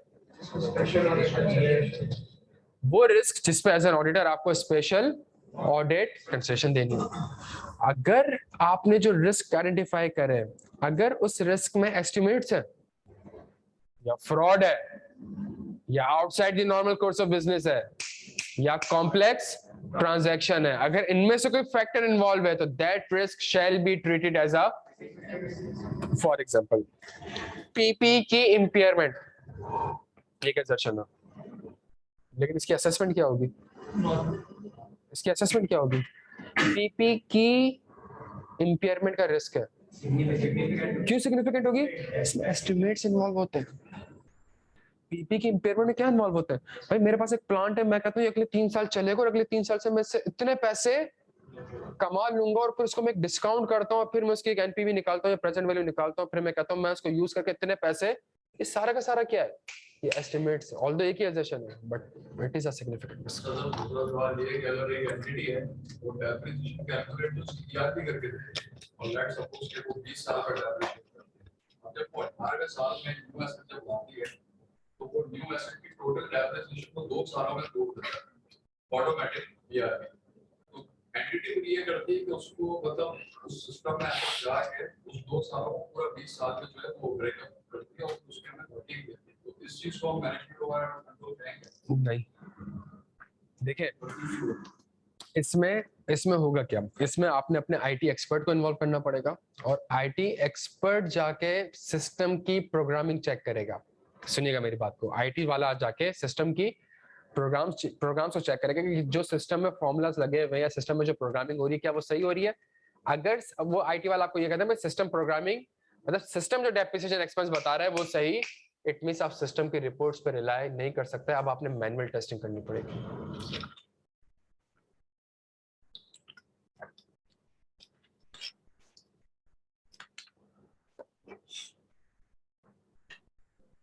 यहाँ तक क्लियर है सारे? मुझे यहाँ तक क्लियर है? तो हमें थोड़ा बहुत ये समझ आ गया क्या एफएस लेवल और एग्जर्शन लेवल, थोड़ा सिग्निफिकेंस थोड़ा आगे जाके देखते हैं और थोड़ा बहुत हमें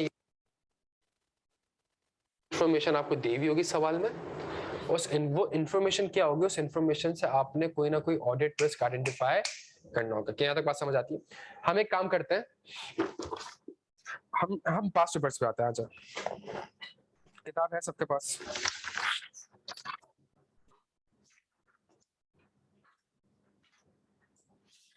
पेज नंबर 413, जून 21 लास्ट अटेम्प्ट का सवाल देख लेते हैं। जून 21 लास्ट अटेम्प्ट थी ना? जून 21 लास्ट अटेम्प्ट थी ना? लास्ट अटेम्प्ट का सवाल देख लेते हैं। आजा 413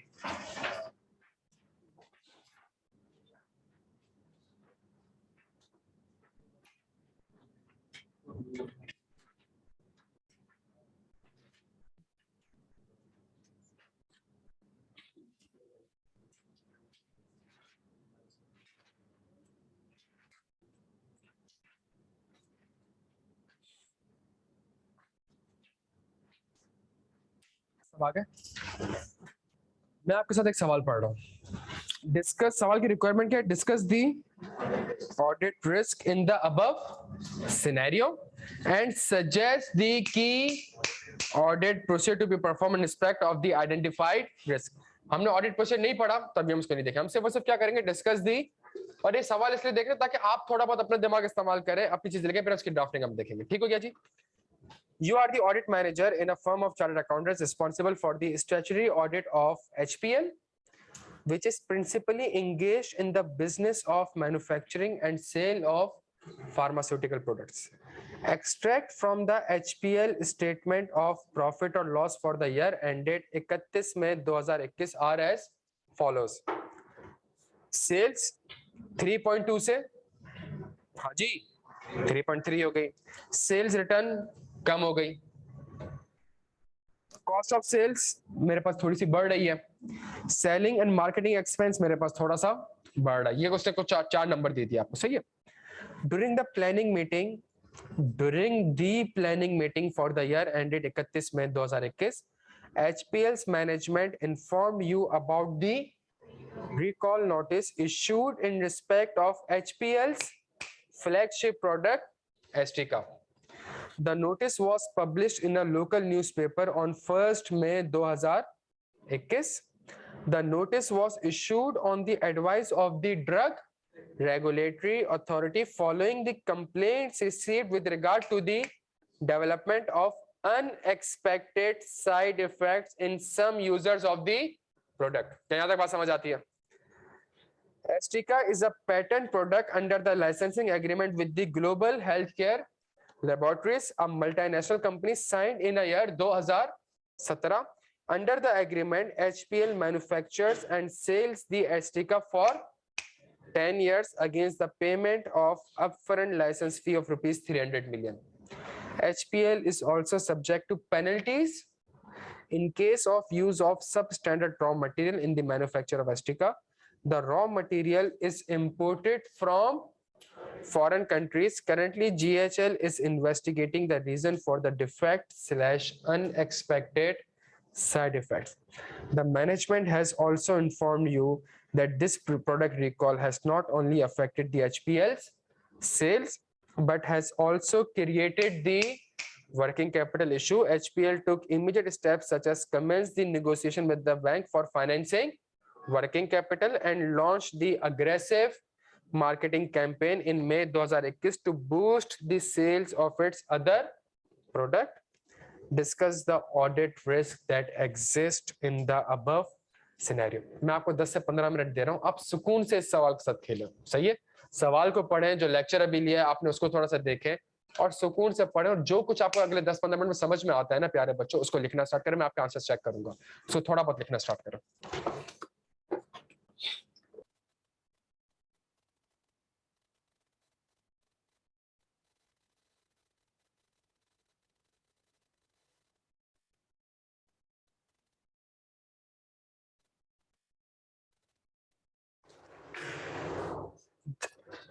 आपने सवाल से क्या ढूंढना है प्यारे बच्चों? आपने सवाल से ढूंढना है, वो बना दी हेडिंग तुमने?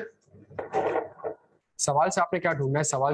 सवाल में जो इंफॉर्मेशन दी होगी आपको, that is basically the risk factors, वो ऑडिट रिस्क नहीं है, सही है? आपने क्या कहना है? आपने कहना है इसकी वजह से, इन रिस्क फैक्टर्स की वजह से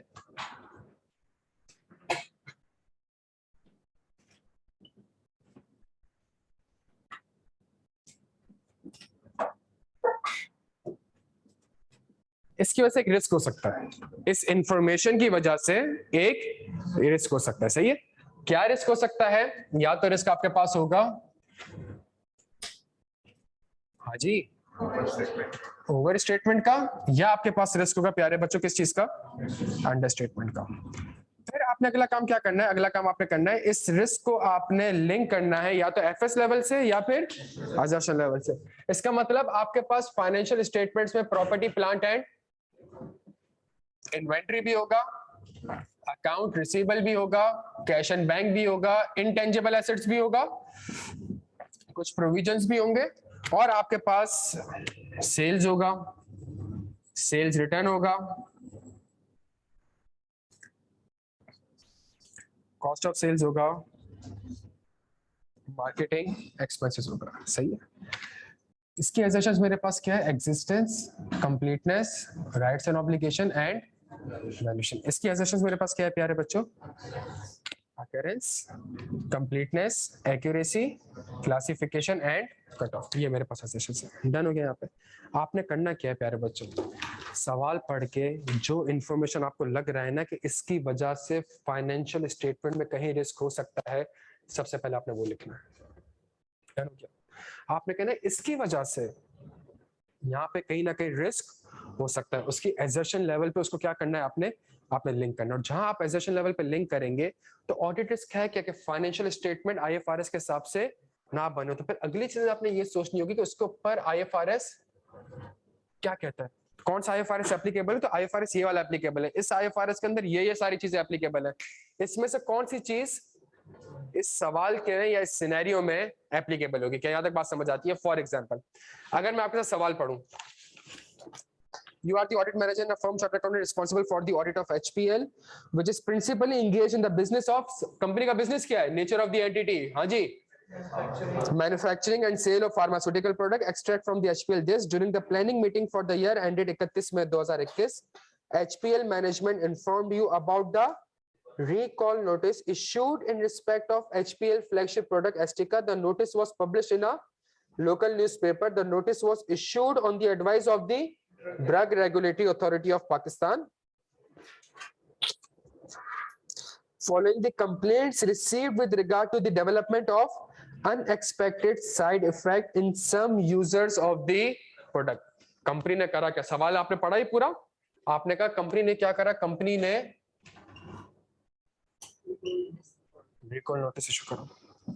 रिकॉल नोटिस का मतलब कि अपने डिस्ट्रीब्यूटर को और फार्मास्यूटिकल जितनी भी थी उन सबको बोला कि भाई जो भी माल पड़ा है हमें वापस कर दो, उसको आगे कस्टमर्स को ना बेचा। क्या यहाँ तक बात समझ आती है? फर्स्ट मेरे को उन्होंने क्या करा, रिकॉल करा। एक सिंपल सी चीज, मेरे पास ईयर एंड पे ठीक ठाक इन्वेंट्री पड़ी हुई होगी, क्या रिस्क है? Therefore, there is a risk of overstatement। क्यों कह रहा हूं? बिकॉज फाइनेंशियल स्टेटमेंट में जो इन्वेंट्री आ रही होगी, फाइनेंशियल स्टेटमेंट में जो इन्वेंट्री आ रही होगी प्यारे बच्चों, वो 100 रुपए की आ रही होगी। लेकिन क्या IS2 के हिसाब से भी इन्वेंट्री 100 रुपए की आनी चाहिए? नहीं सर, IS2 के हिसाब से इन्वेंट्री कितने की आनी चाहिए? लेट से 80 रुपए की आनी चाहिए। IS2 के हिसाब से इन्वेंट्री, इट मींस मैनेजमेंट ने इसको क्या करा हुआ है, इसको ओवर, इतने की आनी चाहिए, इतने पे रिकॉर्ड किया। There is a risk of over statement of. क्या इन्वेंट्री की एग्जिस्टेंस का मसला है? क्या इन्वेंट्री की कंप्लीटनेस का मसला है? क्या इस इन्वेंट्री मेरा राइट नहीं है? मेरा किस चीज का मसला है? जहां आपने कहा वैल्यूएशन, तो इसकी वैल्यूएशन के ऊपर कौन सा IFRS? IS2। आपने कहा IS2 बहुत सारी बातें करता है। FIFO मेथड ये एप्लीकेबल है, कॉस्ट ऑफ द एसेट ये एप्लीकेबल है, वेटेड एवरेज मेथड ये एप्लीकेबल है। क्या चीज एप्लीकेबल है? There is a risk that the inventory may have been impaired and no impairment or adequate impairment has been recorded by the management as per IS2। क्या यहां तक प्यारे बच्चों बात समझ आती है आपके? तो आपने इस तरीके से इसको ड्राफ्ट करना है। पहला स्टेप, सवाल से रिस्क फैक्टर ढूंढना है। सवाल पढ़ के आपने पहली चीज की अंडरलाइन करनी है, रिस्क फैक्टर। और risk factor recall notice audit risk नहीं है दोस्त। इसकी वजह से फाइनेंशियल स्टेटमेंट पे कहां रिस्क अराइज हो सकता है, ये आपने सोचना है। समझ आ रही है आपके बात? रिकॉल नोटिस आपका ऑडिट रिस्क नहीं है। इसकी वजह से एफएस में कहां रिस्क अराइज हो सकता है, आपने ये सोचना है। क्या यहां तक बात समझ आती है? अच्छा, जब मैंने, अब सुनिएगा, अब एनालिटिकली अगर मैं सोचूं, अगर मैं सारा माल वापस मंगवा रहा हूं तो टेक्निकली हो क्या रहा है? Sales return. अगर मैं सारे अपने प्रोडक्ट क्या कर रहा हूं, रिकॉल कर रहा हूं, तो टेक्निकली हो क्या रहा है? मेरे पास जो प्रोडक्ट वापस आ रहा होगा तो उसको परचेज थोड़ी दिखा रहा हूँ, मैं उसको क्या दिखा रहा हूँ? सेल्स रिटर्न दिखा रहा हूँ। आप क्लियर है? तो उसको मैं क्या दिखा रहा हूँ? अगर वो सेल्स रिटर्न है, और अगर मैं सवाल पढ़ूं, सेल रिटर्न क्या हो रही है भाई? सेल्स। अगर मैंने अपना प्रोडक्ट रिकॉल कर लिया है तो प्लॉजिबल रिलेशनशिप और एनालिटिकल प्रोसीजर ये कहता है कि आपके सेल्स रिटर्न क्या होने चाहिए थे? बढ़ने चाहिए। लेकिन सेल्स रिटर्न क्या हो रहा है? कम हो रहा है। लेकिन therefore there is a risk of under statement of sales return. के मैनेजमेंट ने सेल्स रिटर्न को कंप्लीटली रिकॉर्ड नहीं किया होगा प्यारे बच्चों। मैनेजमेंट ने सेल्स रिटर्न को कंप्लीटली रिकॉर्ड नहीं किया होगा। क्या यहां तक बात? बिकॉज जो आपने सेल कर दी है वो आपका रेवेन्यू थोड़ी है। पैसा आएगा, पैसा तो रेवेन्यू थोड़ी है। तो आपने क्या करना पड़ेगा? एक कॉन्ट्रा अकाउंट बनाना पड़ेगा। किस चीज का? सेल्स रिटर्न का। और आपने अपने रेवेन्यू को क्या करना पड़ेगा? कम करना पड़ेगा। क्या यहां तक बात समझ आती है दोस्त? आप क्लियर है इसके ऊपर? अच्छा, बेहतरीन। इस प्रोडक्ट को रिकॉल करा क्यों है? साइड इफेक्ट की वजह से। होगा क्या भाई? आपको साइड इफेक्ट हो गया खुदा ना खास्ता, आप क्या करोगे? कंपनी के ऊपर केस करोगे। Therefore there is a risk of under statement of provision. Provision के ऊपर कौन सा IFRS? IS 30। There is a risk. Management ने IS 37 के हिसाब से प्रोविजन को रिकॉर्ड या तो किया ही नहीं होगा, या अगर किया भी होगा तो एडिक्वेट रिकॉर्ड नहीं किया होगा। आप समझ रहे? Side effect is not the audit risk. सुनिएगा मेरी बात को, साइड इफेक्ट आपका ऑडिट रिस्क नहीं है। साइड इफेक्ट की वजह से आपका एफएस का कौन सा कंपोनेंट ट्रिगर कर जाएगा, वहां पे आपने सोच रहे हो, वहां पे कौन सा IFRS। अगर आप कहते हैं एफएस का ये, इट मींस अगर आप कह रहे हैं एफएस का ये कंपोनेंट, तो बैक एंड पे कोई ना कोई IFRS होगा इसके ऊपर, तभी तो एफएस में कोई चीज आ रही है। तभी तो एफएस में अगर कोई चीज आ रही है तो बैक एंड पे कोई ना कोई IFRS होगा। तो आपने उसको एफएस से लिंक करा, उसके ऊपर IFRS सोचा आपने, और आपने कहा IFRS के हिसाब से ये रिस्क है। यहां तक बात समझ आती है प्यारे बच्चों? अच्छा, ये क्लियर हो गया? ये क्लियर हो गया? तो मैंने कहा इन्वेंट्री भी गई। एक और चीज आप नहीं सोच रहे, क्यों, कैसे, कौन see nature of the entity क्या है? मैन्युफैक्चरिंग है। तो इस रिकॉल नोटिस की वजह से सिर्फ इन्वेंट्री इंपेयर्ड नहीं हुई, ये जो प्लांट था, अब तो आप प्रोडक्शन, भाई आप सोचे जब आप अपना प्रोडक्ट रिकॉल कर रहे हैं तो क्या मजीद प्रोड्यूस कर रहे होंगे? तो जब मजीद प्रोड्यूस ही नहीं कर रहे होंगे तो आपका प्रोडक्ट, तो आपका प्लांट तो फारिग बैठा हुआ है। जब प्लांट फारिग बैठा है तो उसकी वैल्यू न्यूज ऑटोमेटिकली क्या हो जाएगी? Therefore there is a risk of over statement of plant exist करता है, प्लांट 1 से 2 भी नहीं हुए, प्लांट पे राइट है आपका। वैल्यूएशन के ऊपर तो बहुत सारी चीजें, डेप्रिसिएशन रेट का मसला है, कॉस्ट मॉडल, रिवैल्यूएशन मॉडल का मसला है, किस चीज का मसला है? इम्पेयरमेंट की जी। पीपी आपका क्या हो चुका है? आईएस 36 के हिसाब से शायद क्या हो चुका है? इम्पेयर्ड हो चुका है। मैनेजमेंट ने एडिक्वेट इम्पेयरमेंट रिकॉर्ड नहीं, क्योंकि पहले पैराग्राफ में 4 ऑडिट रिस्क एग्जिस्ट करते थे। तो मुश्किल चीज थोड़ी है। रिस्क फैक्टर सवाल में दिया हुआ होगा, आपने सिर्फ उस वो रिस्क फैक्टर्स है, वो ऑडिट रिस्क नहीं है। समझेगा मेरी बात को प्यारे बच्चों, प्लांट का फारिग रहना ऑडिट रिस्क नहीं है। प्लांट के फारिग रहने से एफएस के कौन सी चीज हिट कर जाएगी, कौन सी चीज ट्रिगर करेगी, उसके ऊपर कौन सा आईएफआरएस, उस आईएफआरएस को कौन सा सेक्शन एप्लीकेबल हो जाएगा, that is your audit risk. PP के ऊपर 16 भी और 36 भी है। 16 का काम नहीं है यहाँ पे 36 का काम है। डेप्रिसिएशन रेट का मसला नहीं है, डेप्रिसिएशन मेथड का मसला नहीं है, रिवैल्यूएशन मॉडल का मसला नहीं है, कॉस्ट मॉडल का मसला नहीं है, किस चीज का मसला है? इम्पेयरमेंट। आई 36 के हिसाब से मैनेजमेंट ने इम्पेयरमेंट रिकॉर्ड नहीं की होगी। क्या यहाँ तक बात समझ आती है प्यारे बच्चों? अच्छा, अगले पैराग्राफ में क्या लिखा हुआ है? हाँ जी, अगले पैराग्राफ में क्या लिखा हुआ है? Astica is a patent product under the licensing agreement with the Global Healthcare Laboratories, a multinational company signed in the year 2000. Under the agreement, HPL manufactures and sells Astica for 10 years against the payment of upfront license fee of rupees. It means आपके पास financial statement में intangible asset आ रहा होगा। कितने का आ रहा होगा प्यारे बच्चों? 300 मिलियन का आपके पास इंटेंजिबल एसेट आ रहा होगा। मुझे एक बात बताएं, और अगर इसको मैं वो कर लूं एमोटाइज वगैरह, मतलब कॉस्ट इसकी 300 मिलियन आ रही होगी, बुक वैल्यू उसकी कोई 240 मिलियन इस तरह के करीब आ रही होगी। क्या कोई मसला इंटेंजिबल का? क्यों? लाइसेंस टर्मिनेट तो बात की बात है। द पॉइंट इज मेरे पास लाइसेंस है ये प्रोडक्ट बनाने का, लेकिन मैं ये प्रोडक्ट नहीं बना पा रहा। जब मैं ये प्रोडक्ट ही नहीं बना पा रहा तो मेरे पास फ्यूचर कैश फ्लोज, जब मेरे पास कैश इनफ्लोज ही नहीं होंगे तो मैं 240 मिलियन की कॉस्ट को क्या रिकवर कर सकूंगा? मैं 240 या 300 मिलियन की कॉस्ट को ही रिकवर नहीं कर सकूंगा। Therefore there is a risk of over statement of क्या आपका इंटेंजिबल एसेट आईएस 36 के हिसाब से क्या हो चुका है? इंपेयर्ड हो चुका है। मैनेजमेंट ने शायद एडिक्वेट इंपेयरमेंट रिकॉर्ड, प्लस सामने वाला कह रहा है कि जी एग्रीमेंट में लिखा था कि अगर आप खराब माल यूज करेंगे तो मैं आपके ऊपर क्या इंपोज कर दूंगा? Therefore there is a risk of under statement of penalty expense के मैनेजमेंट ने पेनल्टी एक्सपेंस को एक्यूरेटली रिकॉर्ड ना किया हो। क्या यहाँ तक बात आपको समझ आती है प्यारे बच्चों? तो मैंने सवाल के इंफॉर्मेशन से एफएस के लाइन आइटम को इसको लिंक करना है और ये सोचना है कि इसके ऊपर कौन सा आईएफआरएस है, वो आईएफआरएस क्या कहता है। क्या तक बात समझ आती है? कंपनी ने क्या करा, सुनिएगा। कंपनी ने कहा भाई अब तो हालात खराब हो रहे हैं, तो अग्रेसिव मार्केटिंग करी। सवाल में लिखा हुआ है, सवाल में क्या लिखा हुआ है? अग्रेसिव मार्केटिंग करी। अगर अग्रेसिव मार्केटिंग करी है सवाल में, लेकिन अगर मैं मार्केटिंग एक्सपेंस को देखूं इतना सिग्निफिकेंटली इंक्रीज, मतलब मार्केटिंग एक्सपेंस आपका अग्रेसिवली इंक्रीज नहीं हो रहा। Therefore there is a risk of under statement of marketing expense के मैनेजमेंट ने सारे मार्केटिंग एक्सपेंस को रिकॉर्ड नहीं किया होगा। क्या यहाँ तक बात आपको समझ आती है प्यारे बच्चों? तो ये हमारे पास जो सवाल था, इस पे हमारे पास कोई 7 से 8 ये कितने लोगों ने आइडेंटिफाई कर लिया था? पीपी किसने कर लिया था? बेहतरीन, बिकॉज मैंने आईके में डॉज क्या किया पता है? यहाँ पे नीचे पीपी थोड़ी लिख के दिया इसने। उसने आपको बैलेंस शीट पीएनएल दी, पीपी नहीं दिया, इन्वेंट्री भी नहीं दिया, इंटेंजिबल भी नहीं दिया, और पीपी इन्वेंट्री इंटेंजिबल तो लिख के ही नहीं दिया इसने, प्रोविजंस वगैरह भी लिख के नहीं दिए। लेकिन अगर मैं सवाल पढ़ूं तो कॉमन सेंस ये कहती है कि मैन्युफैक्चरिंग है तो प्लांट एंड मशीन नहीं होगा, अगर लाइसेंस लिया हुआ है तो नीचे इंटेंजिबल एसेट होगा। अगर मैन्युफैक्चरिंग हो तो मेरे पास जरूरी थोड़ी मुझे बैलेंस शीट बना के पूरी दे और इन्वेंट्री भी दे, तो अगर मैन्युफैक्चरिंग कंपनी है तो इन्वेंट्री भी होगा। क्या यहाँ तक बात प्यारे बच्चों समझ आती है आपको? तो मैंने इस पीपी पे कितने लोगों ने रिस्क आइडेंटिफाई किया था? इन्वेंट्री, इन्वेंट्री तो सबने किया होगा यार। सेल्स रिटर्न, सेल्स रिटर्न, अच्छा।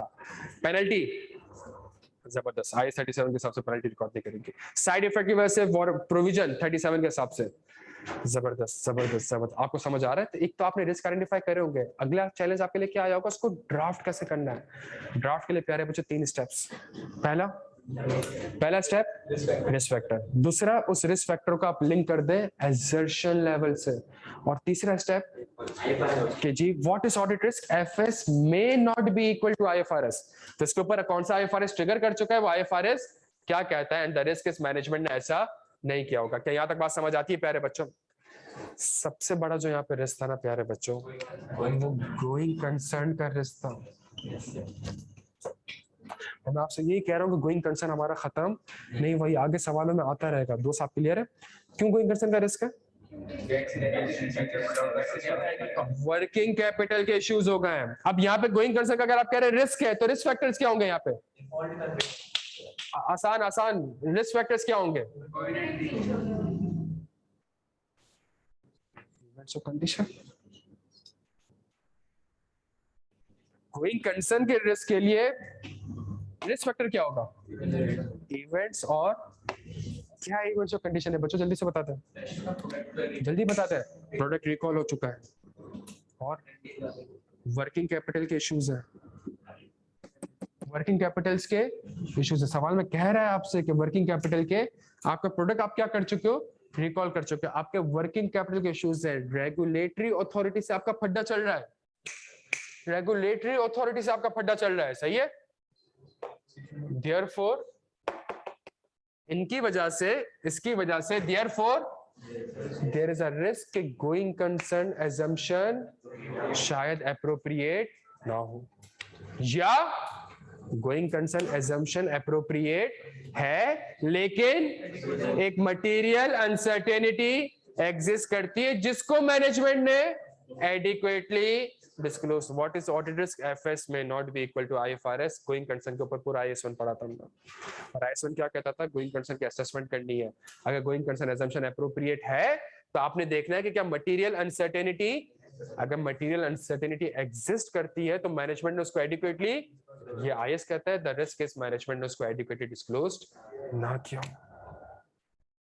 प्रोसीजर अगला काम कितना आसान है। गोइंग कंसर्न की असेसमेंट देख लूंगा, cash flow and P&L forecast देख लूंगा, assumptions देख लूंगा, subsequent interim FS plus inspect the correspondence file with the regulatory authority, inspect the correspondence file with the banks। working capital का मसला चल रहा है, सही है। inspect the correspondence file with the customer जिनको साइड इफेक्ट्स वगैरह में, फिर आराम से मैं लिख सकता हूँ। ये कहने को तो ऑडिट रिस्क है, लेकिन इसके अंदर क्या एप्लीकेबल था प्यारे बच्चों?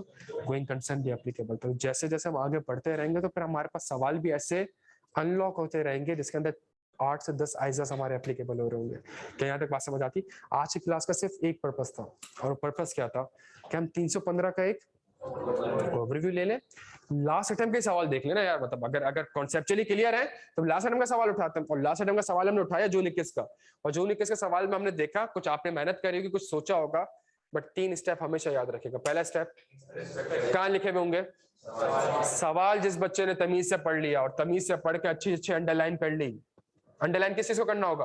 Risk factors. बस आपका 90% आंसर कंप्लीट हो चुका है, आपका 90%। इट मींस रिस्क वाले सवाल में आपने क्या ढूंढना है? Risk factor. तो अगर रिस्क फैक्टर्स ढूंढ लिया आपने, फिर आपने थोड़ी सी कॉमन सेंस अप्लाई करनी है। इस रिस्क फैक्टर की वजह से एफएस में कहां पे मसला हो सकता है? क्या पीपी में मसला हो सकता है? क्या इन्वेंट्री में मसला हो सकता है? हाँ हो सकता है। अगर हो सकता है तो कौन सी एसेशन में हो सकता है? इस एसेशन के ऊपर कौन से आईएफआरएस है? उस आईएफआरएस में इतनी सारी बातें हैं जो सवाल में रिस्क फैक्टर है, उसके हिसाब से कौन सा वाला सेक्शन आईएफआरएस का एप्लीकेबल है, आपने वो जॉट डाउन करना है, और आपका एक अच्छा ऑडिट रिस्क ड्राफ्ट हो जाएगा। जी सर। उसमें हमारे पास बिजनेस ऐसा सोचा कि हम रेवेन्यू स्टेट कर रहे हो, हाँ, अपनी पोजीशन अच्छी दिखाने के लिए हम रेवेन्यू। एक चीज है 240, और 240 में होता है फ्रॉड रिस्क फैक्टर। जब हम 240 पढ़ेंगे तो डायग्राम चेंज होगी, फिर रिस्क फैक्टर नहीं होगा, फिर फ्रॉड रिस्क फैक्टर। मुझे सवाल में क्या ढूंढने पड़ेंगे? Fraud risk factor. और फिर हम ऐसे भी सवाल करेंगे जिसमें हमारे पास 315 के हिसाब से भी ऑडिट रिस्क होगा और 240 के हिसाब से भी फ्रॉड रिस्क होगा। तो जब हम फ्रॉड पढ़ेंगे, मेरी क्लास में एक चीज याद रखें, देखें इस सवाल में मैं पढ़ाते हुए आपको बोल दूं फ्रॉड रिस्क फैक्टर भी है, वो यूं मजा नहीं आएगा अनलेस जब तक हम आइजा 240 पढ़ना ले। जब हम आइजा 240 पढ़ लेंगे प्यारे बच्चों, तो उसके बाद फिर इन सवालों को पिक करने में मजा आएगा। सही है। तो हम कोशिश ये करेंगे कि हम जो कॉन्सेप्ट हम पढ़ते रहेंगे ना, उसके बाद उसके रेलेवेंट सवालों को हम करते रहेंगे। ये वाला सवाल मैं आपको गोइंग कंसर्न के साथ भी करा सकता था, बट वो मजा नहीं आता कि अब जब मैं उसको ऑडिट रिस्क को गोइंग कंसर्न के लिंकिंग के साथ कर रहा हूँ, फिर आगे जाके audit risk, going concern, fraud, तीनों चीजें लिंक्ड हो रही होंगी। सब्सटेंटिव तो है ही इसके साथ। तो हम इस तरीके से हमारा जो माइंडसेट होगा हम इस तरीके से पढ़ होंगे। क्लियर हो गया प्यारे बच्चों? कोई सवाल आप लोगों का? कोई भी सवाल? कैसा हमारी? अगर आप एक चीज देखें, अगर आपने रिकॉल कर लिया है तो सेल्स मेरी बढ़नी नहीं चाहिए थी। अगर मैं सवाल में देखूं तो मेरी सेल्स बढ़ रही है, तो इसका मतलब है there is a risk of over. Management ने जो रेवेन्यू रिकॉर्ड करा है वो एज पर IFRS 15 ना हो, पर और अच्छा लिखना है, और अच्छा लिखना है, परफॉर्मेंस ऑब्लिगेशन सेटिस्फाई ना हुई हो। क्या यहाँ तक बात समझ आ रहा है? बिल्कुल सही बात कीजिए। हमारे पास रेवेन्यू के ऊपर भी एक ओवर स्टेटमेंट का रिस्क मौजूद है। क्लियर है हम सारे यहाँ पे? जी सर।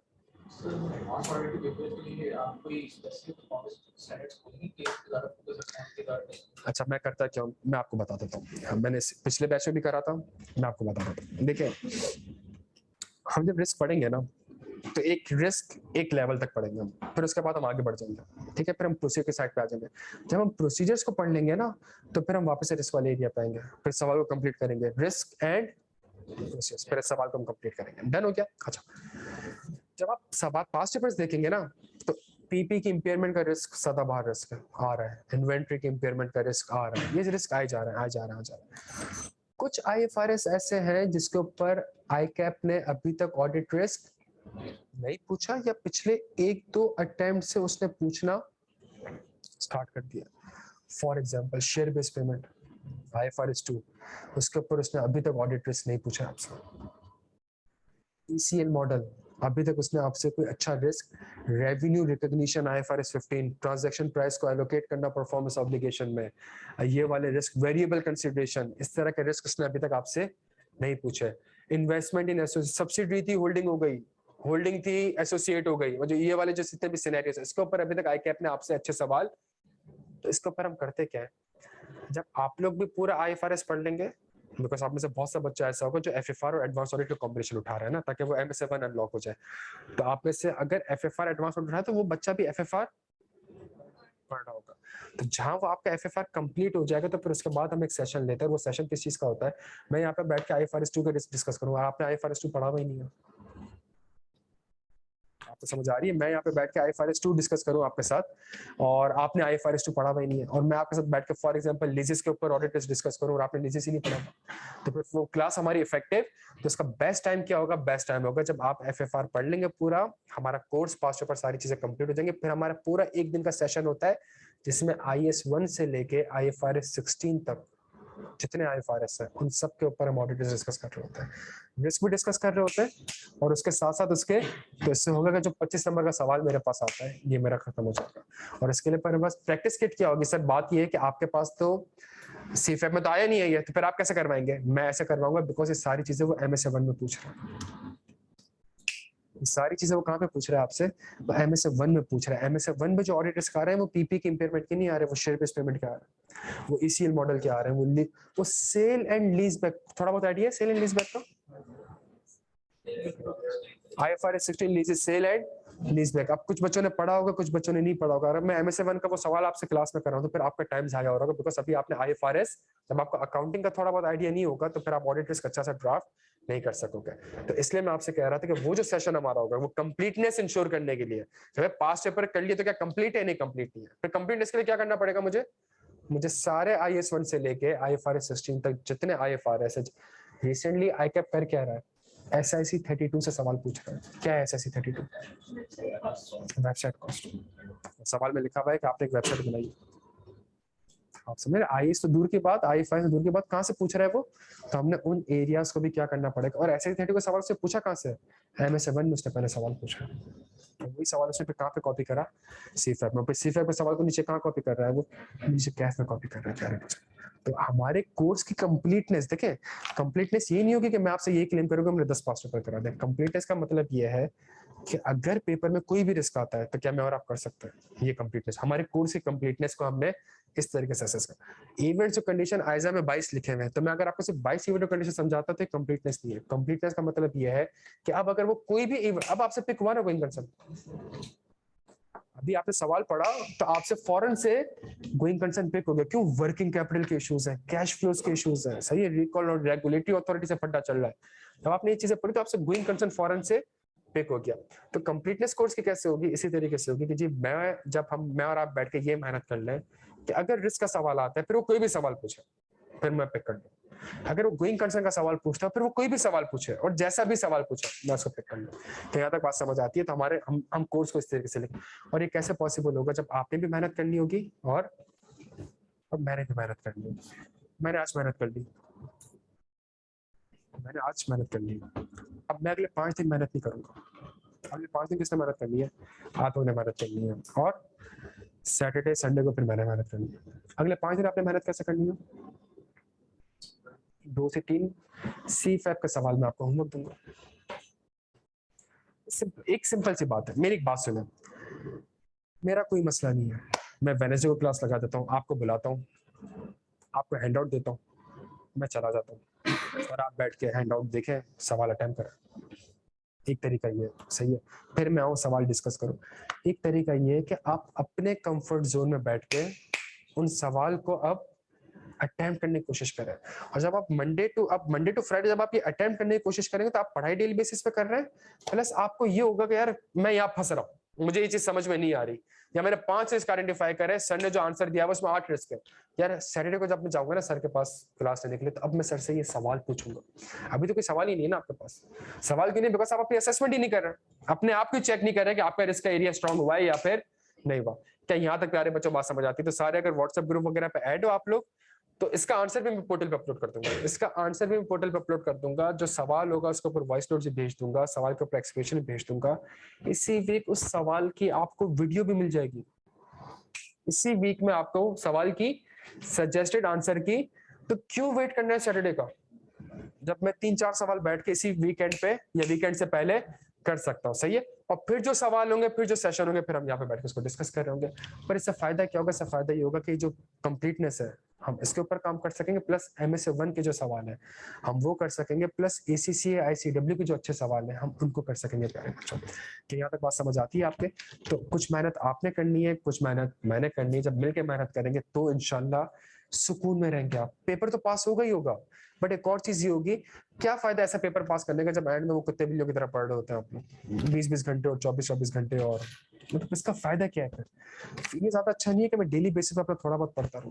अगर मैंने ऑडिट रिस्क पढ़ लिया है, सही है, आज की क्लास में एक अच्छा खासा ओवरव्यू ले लिया, मैंने एक सवाल अटेम्प्ट कर लिया, मैंने ड्राफ्ट कर लिया, मैं इसका सजेस्टेड आंसर पोर्टल पे अपलोड कर दूंगा। तो क्यों ना हम एक काम करें, और क्या काम करें, हम घर जाके 2-3 सवालों की प्रैक्टिस करें और हम ये असेस करते हैं कि क्या ये सवाल हम कर पा रहे हैं। और जब सवाल नहीं कर पा रहे तो फिर आप सैटरडे को बैठे हुए होंगे क्लास से पहले, अब बोल लोगे सर ये चीज समझ में नहीं है, मुझे ये समझा है, मैं यहाँ पे कंफ्यूज हो रहा हूँ, रादर देन कि आप मई में जाके देखें अपने आप को, प्रैक्टिस करें और आप बोले यार मुझे तो पिक ही नहीं हो रहा, फिर आप क्या करेंगे? और फिर आप मुझे वॉइस नोट वगैरह भेजेंगे, मैं थोड़ी इस वक्त फ्री हूँ। जरूरी थोड़ी जिस टाइम पे आप फ्री हो उस टाइम पे मैं भी फ्री हूँ यार। सिंपल सी बात है ना। आप रात के 12 बजे अगर मुझे वॉइस नोट भेजे कि सर ये सवाल समझ में नहीं आ रहा, तो जरूरी थोड़ी मैं फ्री हूँ उस वक्त। सही है, मैं भी फ्री हूँ आपके लिए, आप पूछे मुझे जो सवाल पूछना। पर आप डेली बेसिस पे लेके चले ना आप चीजों को, आप डेली बेसिस पे लेके चलेंगे, चीजें करेंगे। और एक पेपर से पहले अगर आप इतने बेसिक सवाल मुझसे पूछ रहे होंगे ना, तो मैं जान मुझसे जवाब नहीं देता, बिकॉज फिर आप डिमोटिवेट हो जाएंगे और आपका मोरल डाउन हो जाएगा। तो इससे अच्छा ये कि आप डेली बेसिस पे करें। अभी अगर आप फजूल सवाल पूछेंगे ना तो पेपर पास कर लेंगे।